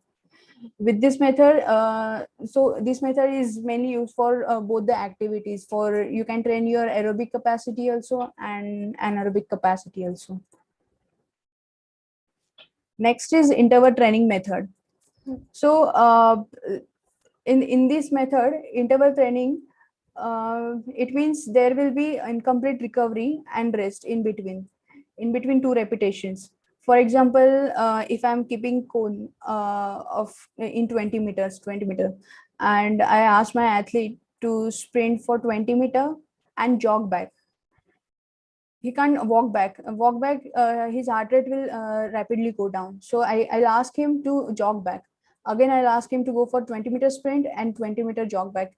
So this is how I can train my athlete for interval training method. So heart rate is suppose 175 to 180 beats per minute. So then his recovery heartbeat should be one in between somewhere 120 or 140 beats per minute. He shouldn't recover coverly, like not at his resting heart rate. So next method, it's a very famous, one of the famous method, fartlek training. Fartlek word is derived from Sweden, and it means speed play. It used to describe cross-country runners where steady speed of an ordinary cross-country running is changed in mixture of fast or slow phase, according to individual, according to surface running, according to surrounding, according to condition of an athlete. So it is like, for example, we take some athlete for high altitude hill running, sand running, then downhill running. This method helps an athlete to go out of board zone, because every time we ask athlete to take it on ground and ask him to just run, though we keep changing in variables, but still there are many factors. Athlete get monotonous, or he gets bored, or she gets bored. So for this we can keep changing these methods. And one more method, there is a one more method which is very important, is a competition method. Competition method is where we train an athlete, we create an environment where athlete can face the same situation as the competition. So we can have a inter school competitions, or we can have inter team tournament or something like that, where we can create a competition mindset with an athlete, and we can train athlete in such a way that he should face all the same things which he gonna face in future upcoming competitions. So yeah, there are these all the methods. Few are traditional, few are upcoming, like polarized method and pyramidal method. And yeah, thank you so much.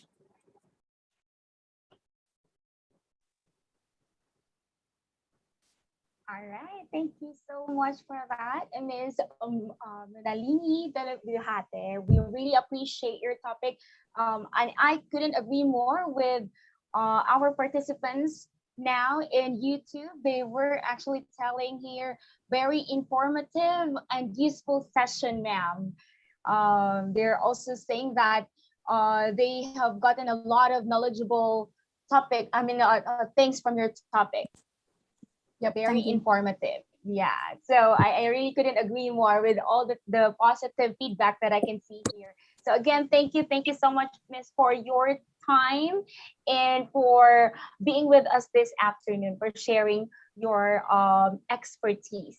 And at this point forward, we are going to present the certificate of appreciation and the same content we have here in National Association of Physical Education and Sports Nepal chapter, in collaboration with Physical Education Foundation of India, present the certificates of appreciation to Ms. Mrlini Dahib Habit for sharing her precious time and effort as resource speaker during the conduct of International Conference on Scientific Sports Training Methodology organized by International Association of Physical Education and Sport in collaboration with Physical Education Foundation of India, given this 30th day of May 2001 via Zoom, signed by our Secretary and President of IAPS Nepal chapter, Dr.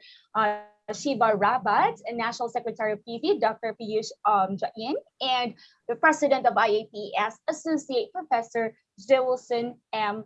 Santos. So again, Ms. Dave Habit, thank you so much for your time and your effort for being with us this afternoon. Thank you so much.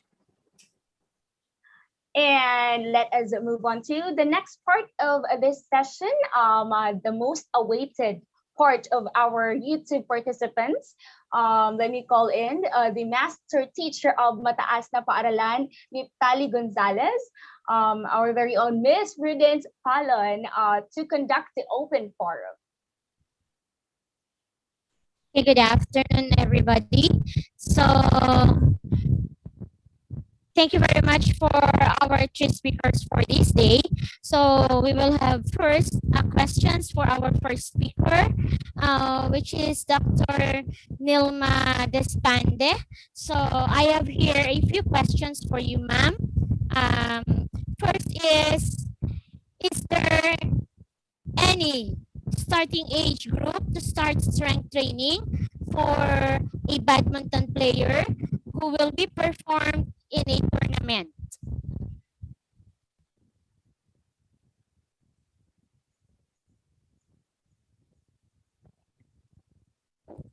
Yeah, good afternoon, ma'am.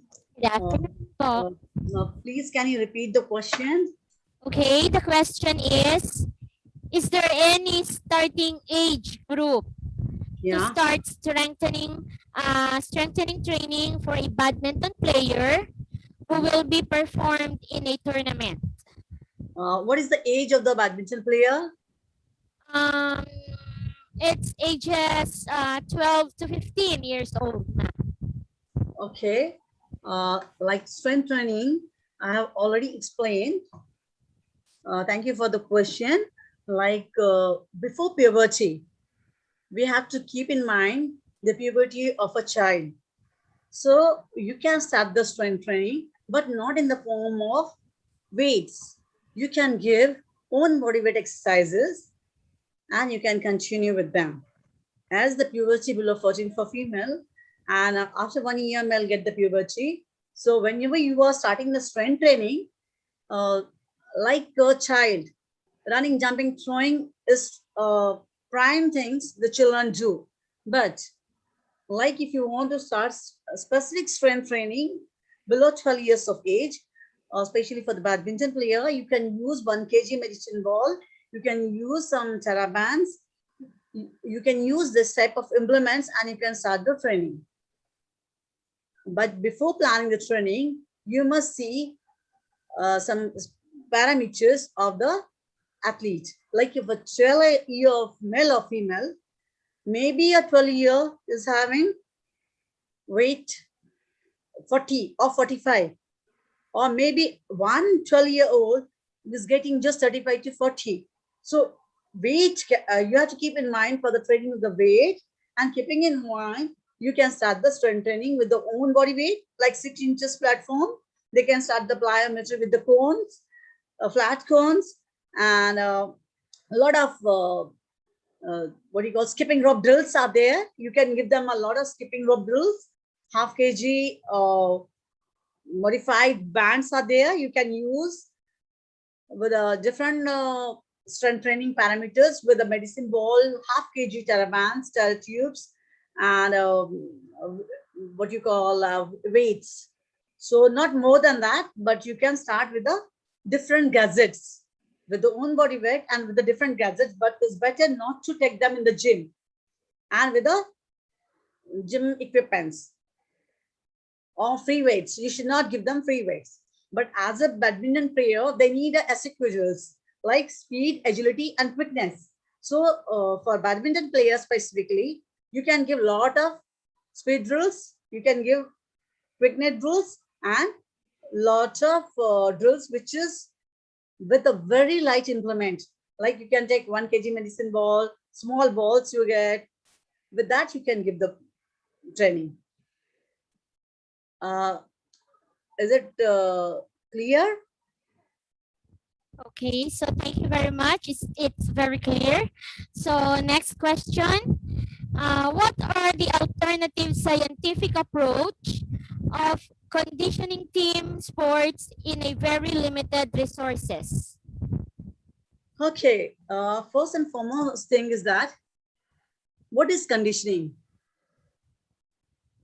What is conditioning? Like 5 motor abilities are there: speed, strength, flexibility, endurance. So 5 motor abilities: speed, strength, endurance, flexibility, coordination.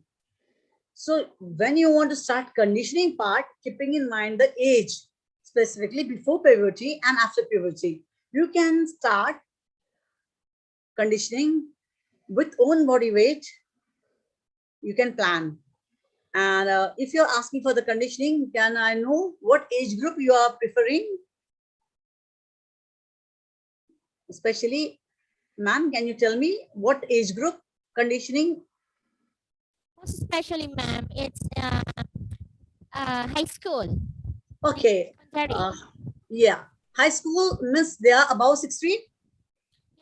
Yes, ma'am. Yeah. So high school conditioning, you can make a planning of 5 motor abilities, keeping in mind what type of event they are doing, what type of event they are starting. So when a high school child is there, you can start with the strength training, you can start the proper training, but always keep in mind when you are starting for the speed, strength, endurance, flexibility, and coordination. So you have to keep in mind what is the main planning criteria, like what type of load you should give, either CNS load or metabolic load. Central CNS load is very important, then metabolic load is important. So in the both the cases, recovery is very important thing. So when you are giving a high school child training, I don't know, they have not explained whether it is a track and field or team events. So you can start in both the cases, proper training, like strength, you can start with the free weights, speed you can give, endurance you can start, but keeping in mind the what specially you are training, whether it is a sprinter, jumper, thrower, or football, or volleyball, or anything. So you can start the training, keeping in mind, like we have just gone for the speed parameters, because when you are playing with the speed parameters, it is CNS loading. Then when you're going for the strength training, it is a metabolic load. So both these things, and when you are going for the endurance, all 3 sectors are having recovery parameters different. So keeping in mind the load parameters, what I have explained, and the speed parameters, which was explained by our expert earlier, and endurance, just now Didibhai has told, coordination and flexibility. So you can plan out for these motor abilities for the school level athlete and high school level, as high school level is above 16 years of age. So you can plan them on training for all the 5 abilities, keeping in mind whatever we have taken the lectures, and regarding the speed also, my colleagues have taken, and the endurance they have taken. So if you have any doubt, they can plan a program, they can send us, we can just guide them for the planning. Whatever their queries are there, they can start all the parameters, keeping in mind the load and what I told, metabolic, construction of the training plan, and recovery pattern. If they will keep in mind, they can plan it all the 5 things. But main thing is that a child should be fit enough to take the training load. So before that, base creation of the thing should be perfect. And as they are asking for the high school level, but it is not clear whether it is a combat team, it is an individual event, or is a team event. So in that case, if you have a dive, they can just make a sample program and put on the group. We can just guide them. Is it clear? Okay, so thank you very much. So there are many questions, but I will read one more questions for you to answer. So in developing grassroots team sports, yes, ma'am, team sports, what specific strength and conditioning drills can you suggest for a coach or trainer to develop the players? Okay. First thing is that when we talk about the grassroots is schools up to the 14 years of age. So as per team games, they need SAQ drills. They should have a speed, agility, and quickness. So when you are planning for the speed, agility, and quickness, so coordinative abilities are very important. So as a safety point of view, you can start with the coordinative abilities, as there are 7 coordinative abilities are there. And when you plan with that, along with that, speed drills are important, and grassroots level, you have to nurture them very carefully to make the base strong. So base will be strong when they'll have all the 3 qualities of SAQ drills, like speed, not endurance type. Their constraints are there for the speed. Then quickness, like a lot of quickness drills are there, like agility drills are there, T runs are there, a lot of fitness drills are there. So with the help of different modalities are there, you can use the phones, different whatever the facilities are available in your place. Because if you don't have anything, we follow the protocol of IF kids athletics, where kids athletics, they use different bundle of material. Like if you don't have anything, you can take the boxes, you can color the boxes, small rings, you can take the small tires. So kids athletics are following a lot of different fundamental activities. So you can develop their agility, balance, and main for the grassroots level is there. If you will nurture them with the coordinative abilities and SCQ drills, whatever your aim is there, they will fulfill the aim. Because when the base is strong, when they are good in the balancing, agility drills, balancing, rhythmic drills. So as a neuromuscular development is there, CNS system is able to take the load, and they can pursue the further training programs like speed, strength, endurance, agility, mobility, flexibility, keeping in mind at grassroots level they have developed. But after the grassroots, what is their transformation? Whether they want to go for the individual or for the team. And in team also, if like the boxing is a different game, is it judo, wrestling, or football or hockey. So keeping in mind their priority, their drills should be in relation to the event they will follow in the future. I think this is also clear. If any doubts, you can share in detail your protocol or program, so we can follow up and we can give the guidance. Because here I think a lot of big crowd is there, and grassroots plays a very important role. For male different, for female different. So before puberty, grassroots we concentrate before the puberty, and we have to keep a lot of anthropometrical parameters for the planning of grassroots, keeping in mind injury prevention, because at the tender age, they don't have the ossification of the bones.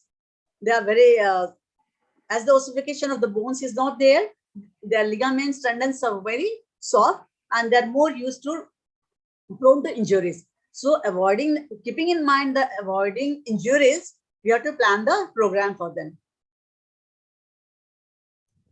Okay, thank you very much, Dr. Nilma, for the topic about the aspects and prospects of strength training. Thank you very much. So Thank you, ma'am. we will be sending you the other questions so that you can answer it through their Facebook or their messenger. So thank you very much, Dr. Nilma.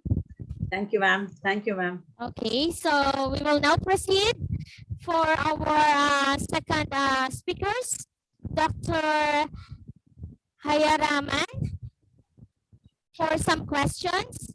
So here is the first question, Dr. Hayaraman. So Yeah, yes, ma'am. Please. can we use the fartlek training to improve the speed on the athletes? Yeah, this is thank you for the question, and this is very quite intelligent question. So actually, fartlek training, that is to develop the speed components. But when we talk about the absolute speed, when we talk about the absolute speed, then we have to go for high intensity of running, high intensity of speed.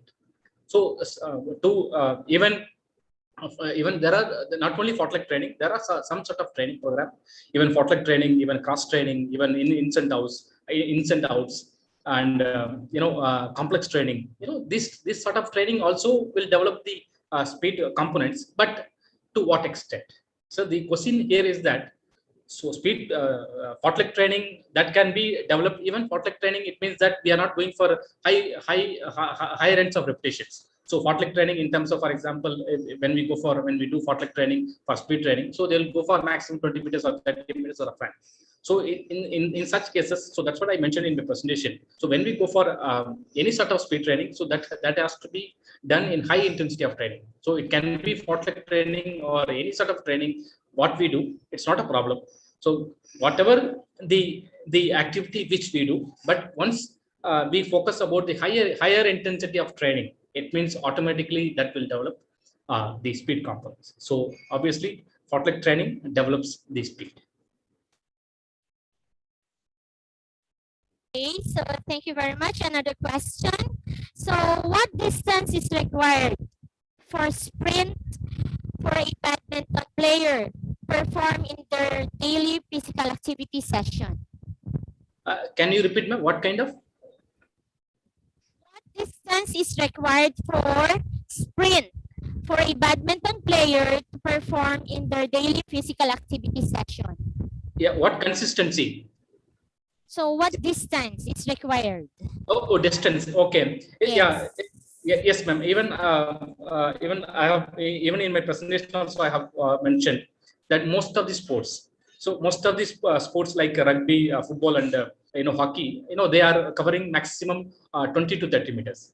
But as far as the badminton is concerned, it's like maybe hardly maybe 1 or 3 meters, between 1 to 3 meters. So in such cases, the speed training, it may not be advisable. So they have to concentrate more about the SAQ. What Nilima madam rightly pointed out, that they have to focus more about SAQ aspects, and even they need some sort of plyometrics. And even I hope that might be useful for the badminton players. So hardly even maximum they may cover 5 meters. So in such cases, I think they have to go for some sorts of training other than the absolute linear speed training. Okay, so last question. Are there any age bracket to be trained for the speed? Madam, is there any? Are there any age bracket? So what starting age for a player to be trained for their speed? Okay, I mean, what is the ideal age to develop speed? Is it the question, ma'am? Yes, sir. Yeah. Even I like to take some time for to explain this question. So whenever we take the any sport, for some sports are comes under early specialized, some sports are comes under late specialized. Even for example, badminton, in order to become a badminton national or international champion, so just we need to have 5 to 6 years of training. But as far as the other events are concerned, even when we talk about the athletics and the other sports, so they may sometimes it may require 9 to 10 years of duration. So in such cases, so we have to even it's all each and every game, they have the genetic potential. So the peak performances that can be obtained or that can be attained between 25 to 27 years of age, particularly in terms of athletics is concerned. So when we talk about the peak performances between 25 to 27, so it means that we have to do 10 years of training, we have to do 8 to 10 years of continuous or and rigorous training. So in such cases, in order to become a good national champion or international champion, so a trainer, an athlete should train at the age of 15 to 16 years of age. Then at the age of 27, then he will be the world champion or international champion. So this is one case. Then another case is that even that's what the studies also say, showing and proving that we have to even some of the elite athletes, even Usain Bolt is an exceptional case, and where we could find he has done 6 years of systematic and continuous training for this thing. Then he became the champion. So that his case is entirely different. But some of the athletes, even they have trained for 10 years of duration. So normally we have to find the event. So it differs from event to event and sport to sport. So in order to develop speed, we have to find the age group between 15 to 16 years of age in terms of athletics. And even for example, gymnastics at the age of 15 16 we could find the Olympic champion. So in such cases, we have to start the speed training at the early stages. So that's what I said: early specialization games and the late specialization games. So when we talk about this one, so we have to identify what is the average peak performances of each and every sport. So once we know the peak performance of each and every sport, for example, gymnastics at the age of 15 or 16, so that is the ideal age to become the Olympic champion. Even we could find a lot of examples. So in such cases, she or he might have started the specialized training at the age of 8 or 10. So in such cases, based on the event, based on the sport, we have to start the speed training.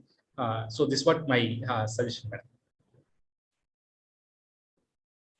So thank you very much, Dr. Hayaraman, for the dimensions of speed training protocols. So thank you very much.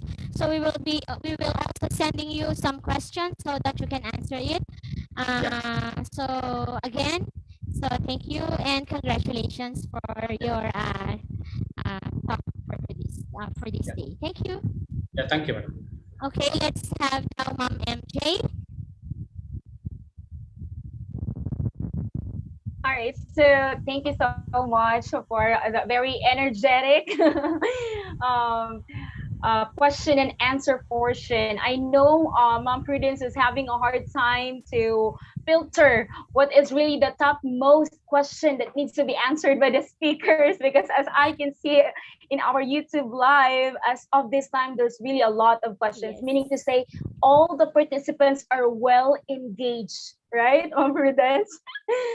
So yes, ma'am. this all right, so thank you so much for that, Ms. Prudence. And this time, let's move on to the next part of our program. And we are actually moving to second to the last part. So this time, all of us will not be here this afternoon without his support, of course, with IAPES. So let us hear the concluding address from the Associate Professor of Union Christian Training College, Chief Advisor of International Association of Physical Education and Sports.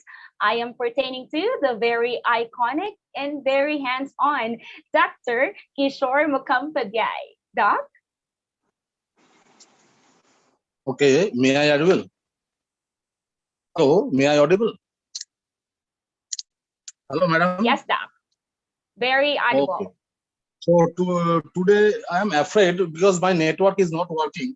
Actually, I am participating from my cell phone. My desktop is not, my laptop is not working. I don't know why.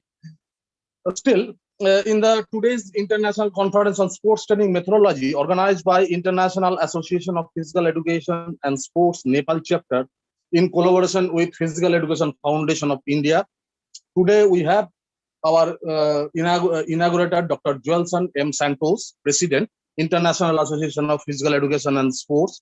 He did a lot of work and now still he is doing taking a lot of pain to promote physical education and sports throughout the world. And our introductory address was given by Dr. Piyush Jain.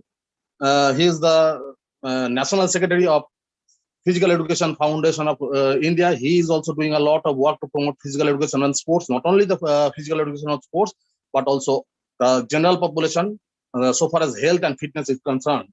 Today we had our chief guest, Ramesh Kumar Stilwal, Member Secretary, National Sports Council, Nepal, and our keynote speaker was Dr. Professor A.K. Uppal, former Vice Chancellor, Jivaji University. And from his talk, we have learned the science of sports training. And there are three aspects he told: that conditioning, sports training, and coaching.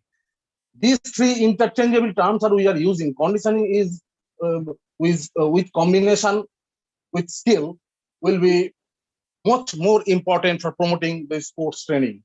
Then time sequence, action, movement, and speed, all these things are related to each other. Relationship with science and sports performance and identification of talents are the key concept of the sports training. Then he mentioned the speed, strength, endurance, coordination, flexibility, and science of coaching. All these things are coming together and play together to promote this sports training for particular sporting event. The psychological aspect is there, the physical preparation is there of a sportsman in order to exhibit a better purpose, a best performance in the target competitions. Misconception of overload, we are giving the overload to get a better result, but it is a total misconception what he told today. And our program chairperson was Dr. P.J. Panganivan, JPLPC Malvar. He told the internet-based sports training due to this COVID-19 pandemic. As we are in the most of the time in the house, then how we are going to promote this training? So we have to base on the internet to promote the training of our athlete. Then our first resource speaker was Dr.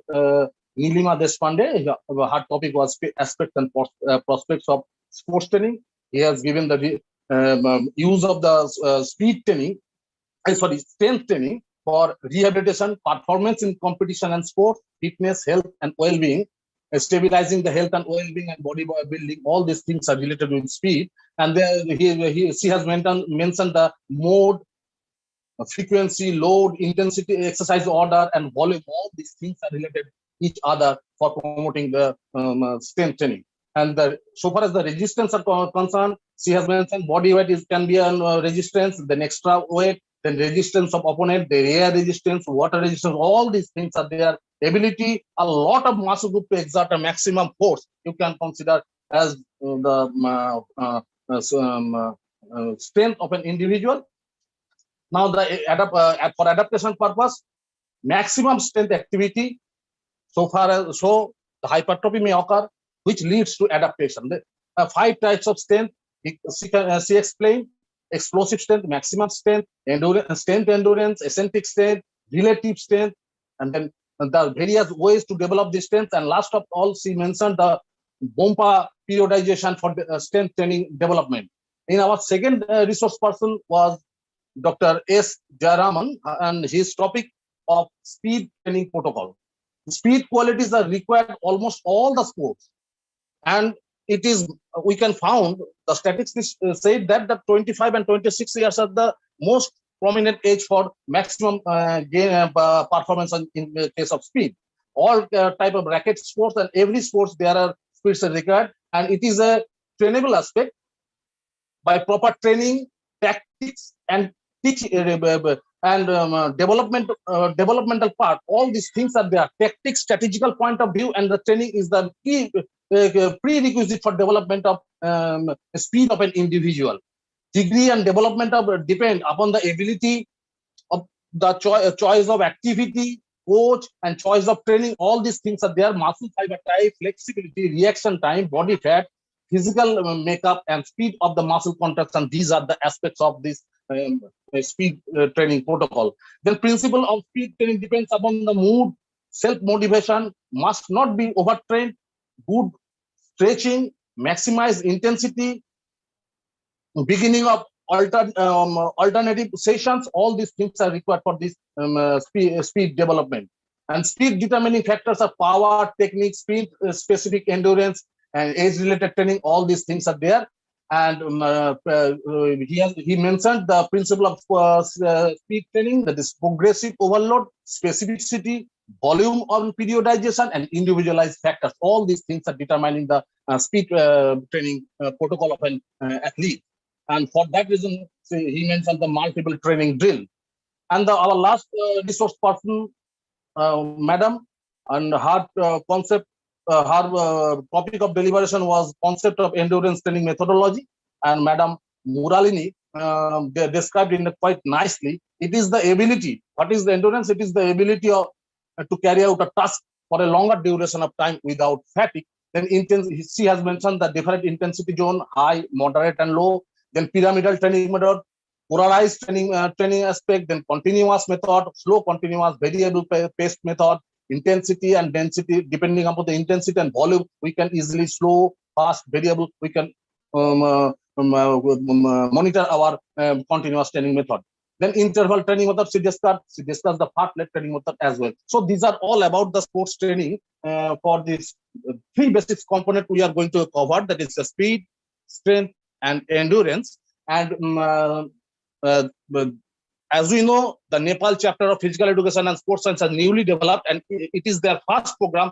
I hope in future we are more benefited from this chapter by promoting such kind of international webinar in a greater extent, so that we can also benefit it, and the viewers of different parts of the world can also participate and gain information over this conference. With these words, I am expressing my sincere gratitude and thanks to provide me the opportunity to deliver the concluding speech over here. Thanks a lot. Thanks a lot, and it is Madam also. Doc, thank you so much for all your support from the very beginning. Since day one, you're always there with us, and we really appreciate that. And don't worry, it's not only you who's using your cellular phone. Actually, right now, I'm using my handset as well because my PC is not working too. But of course, things must go on, right? Okay, so this time, let us proceed to the last parts of our program. So for the last part, let's give him a virtual clap for the vote of thanks, which will be delivered to us by the Vice President of the International Association of Physical Education and Sports Nepal chapter.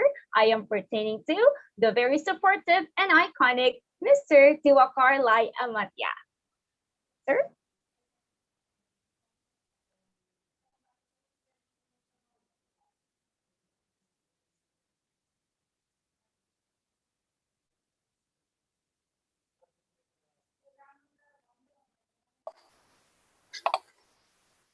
Audible?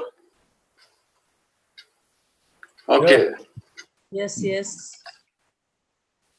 Yeah, thank you for all the experts and today's effort. But this is the first time Nepal is having international conference, and lot of experts from India, Philippines, India, Nepal are participating. Lots of participation from Nepal, India, and Philippines. Maybe that's a very nice program, very good program for our coaches, experts. Sports experts, and thanks for all the participants. Thanks for all the experts coming here today. Organizing committee of 3 nations. There is the first international conference in Nepal, maybe in India and Philippines.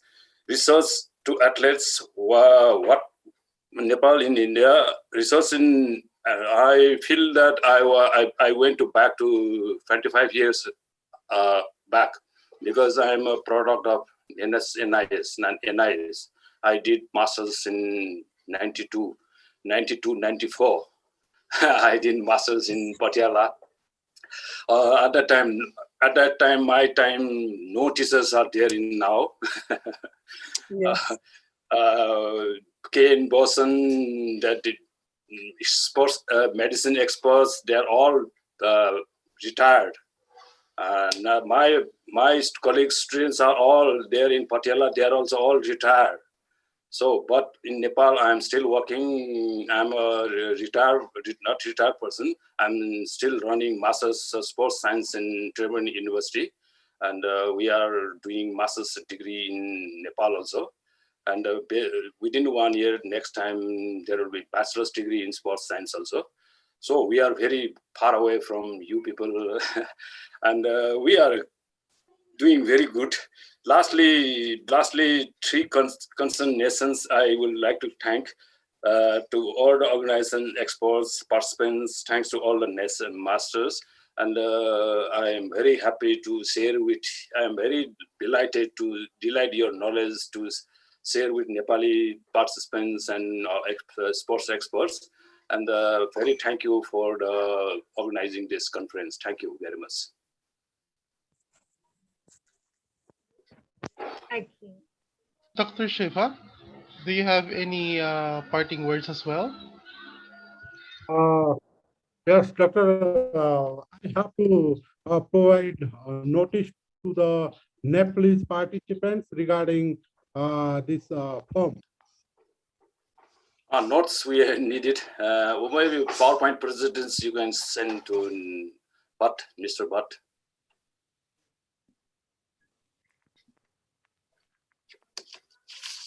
Yes, sir.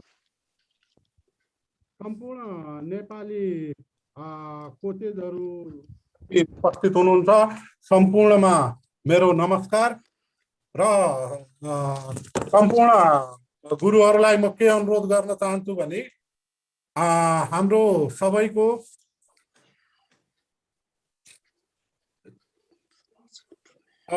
सबैको इमेलमा feedback firm आउँछ र त्यो feedback firm भरेपछि मात्रै certificate प्राप्त हुने हुँदा सम्पूर्ण गुरुहरूलाई चाहिँ त्यो फिडब्याक फर्म भर्न हुन म अनुरोध गर्दछु। तेरी छिटो आउ त छिटो।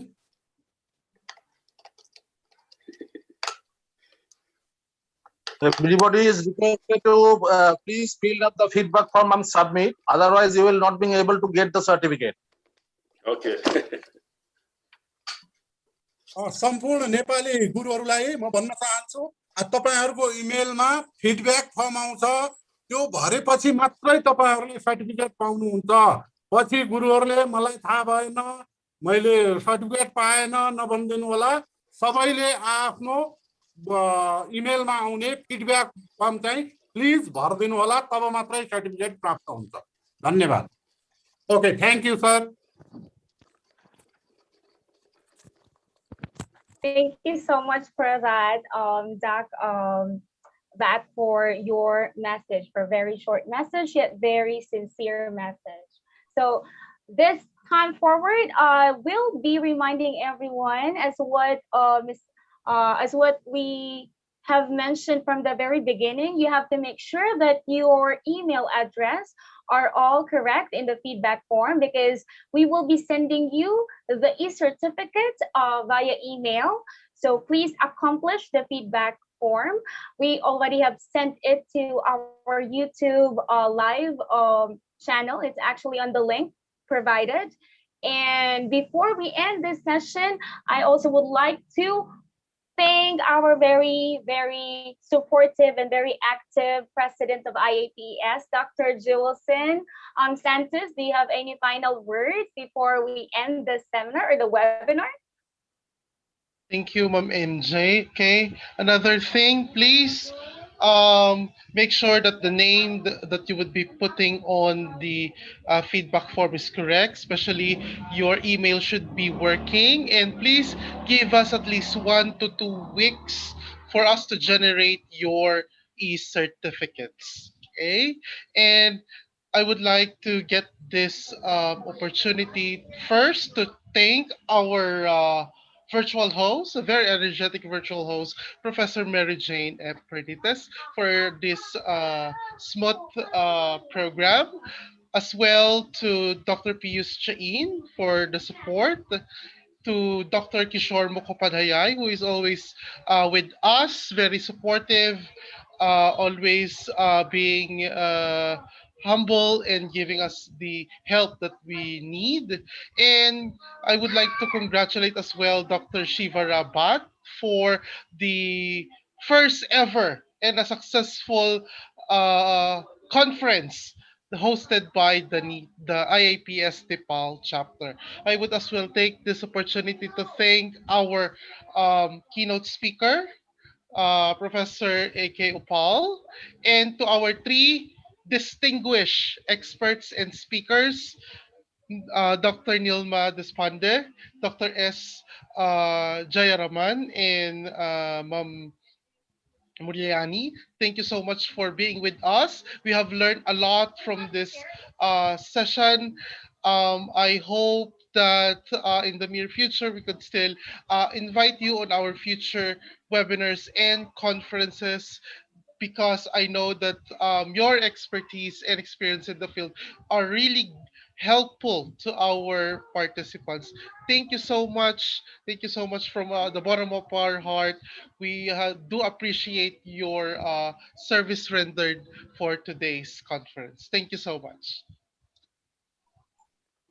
Thank you All very much. right. So overflowing gratitude to everyone, especially to those participants who are actually stick with us until the end of this session. We have 194 watching now live on YouTube. So again, thank you so much, guys. I hope you have learned so much in this conference, and we are looking forward to have you again in our next seminars or webinars. Again, this is your hashtag super energetic host, MJ. Have a beautiful day ahead of you and take care always, guys. Bye.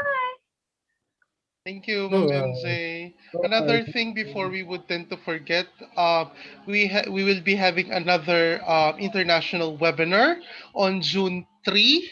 It is hosted by the Southern Luzon State University, Philippines, in collaboration with International Association of Physical Education and Sports. That is on June 3.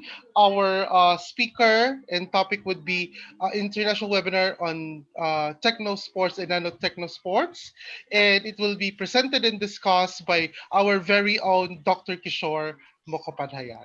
Thank you so much. Have a great day ahead, everyone. Thank you so much. thank you, sir. Thank you. Good afternoon again. Before we end, let's have a group picture. If I'll be requesting everyone to open their cameras so that we could have a photo for this first ever conference. Everyone, can we request everyone to open their cameras? Okay. Ready?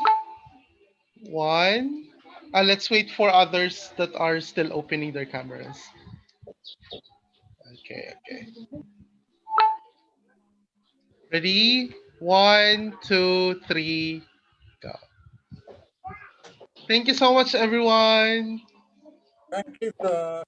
Thank you, sir. Thank you, sir. Thank you. Thank you, sir. Thank you very much. Thank you very much. It was very informative. Thank you very much.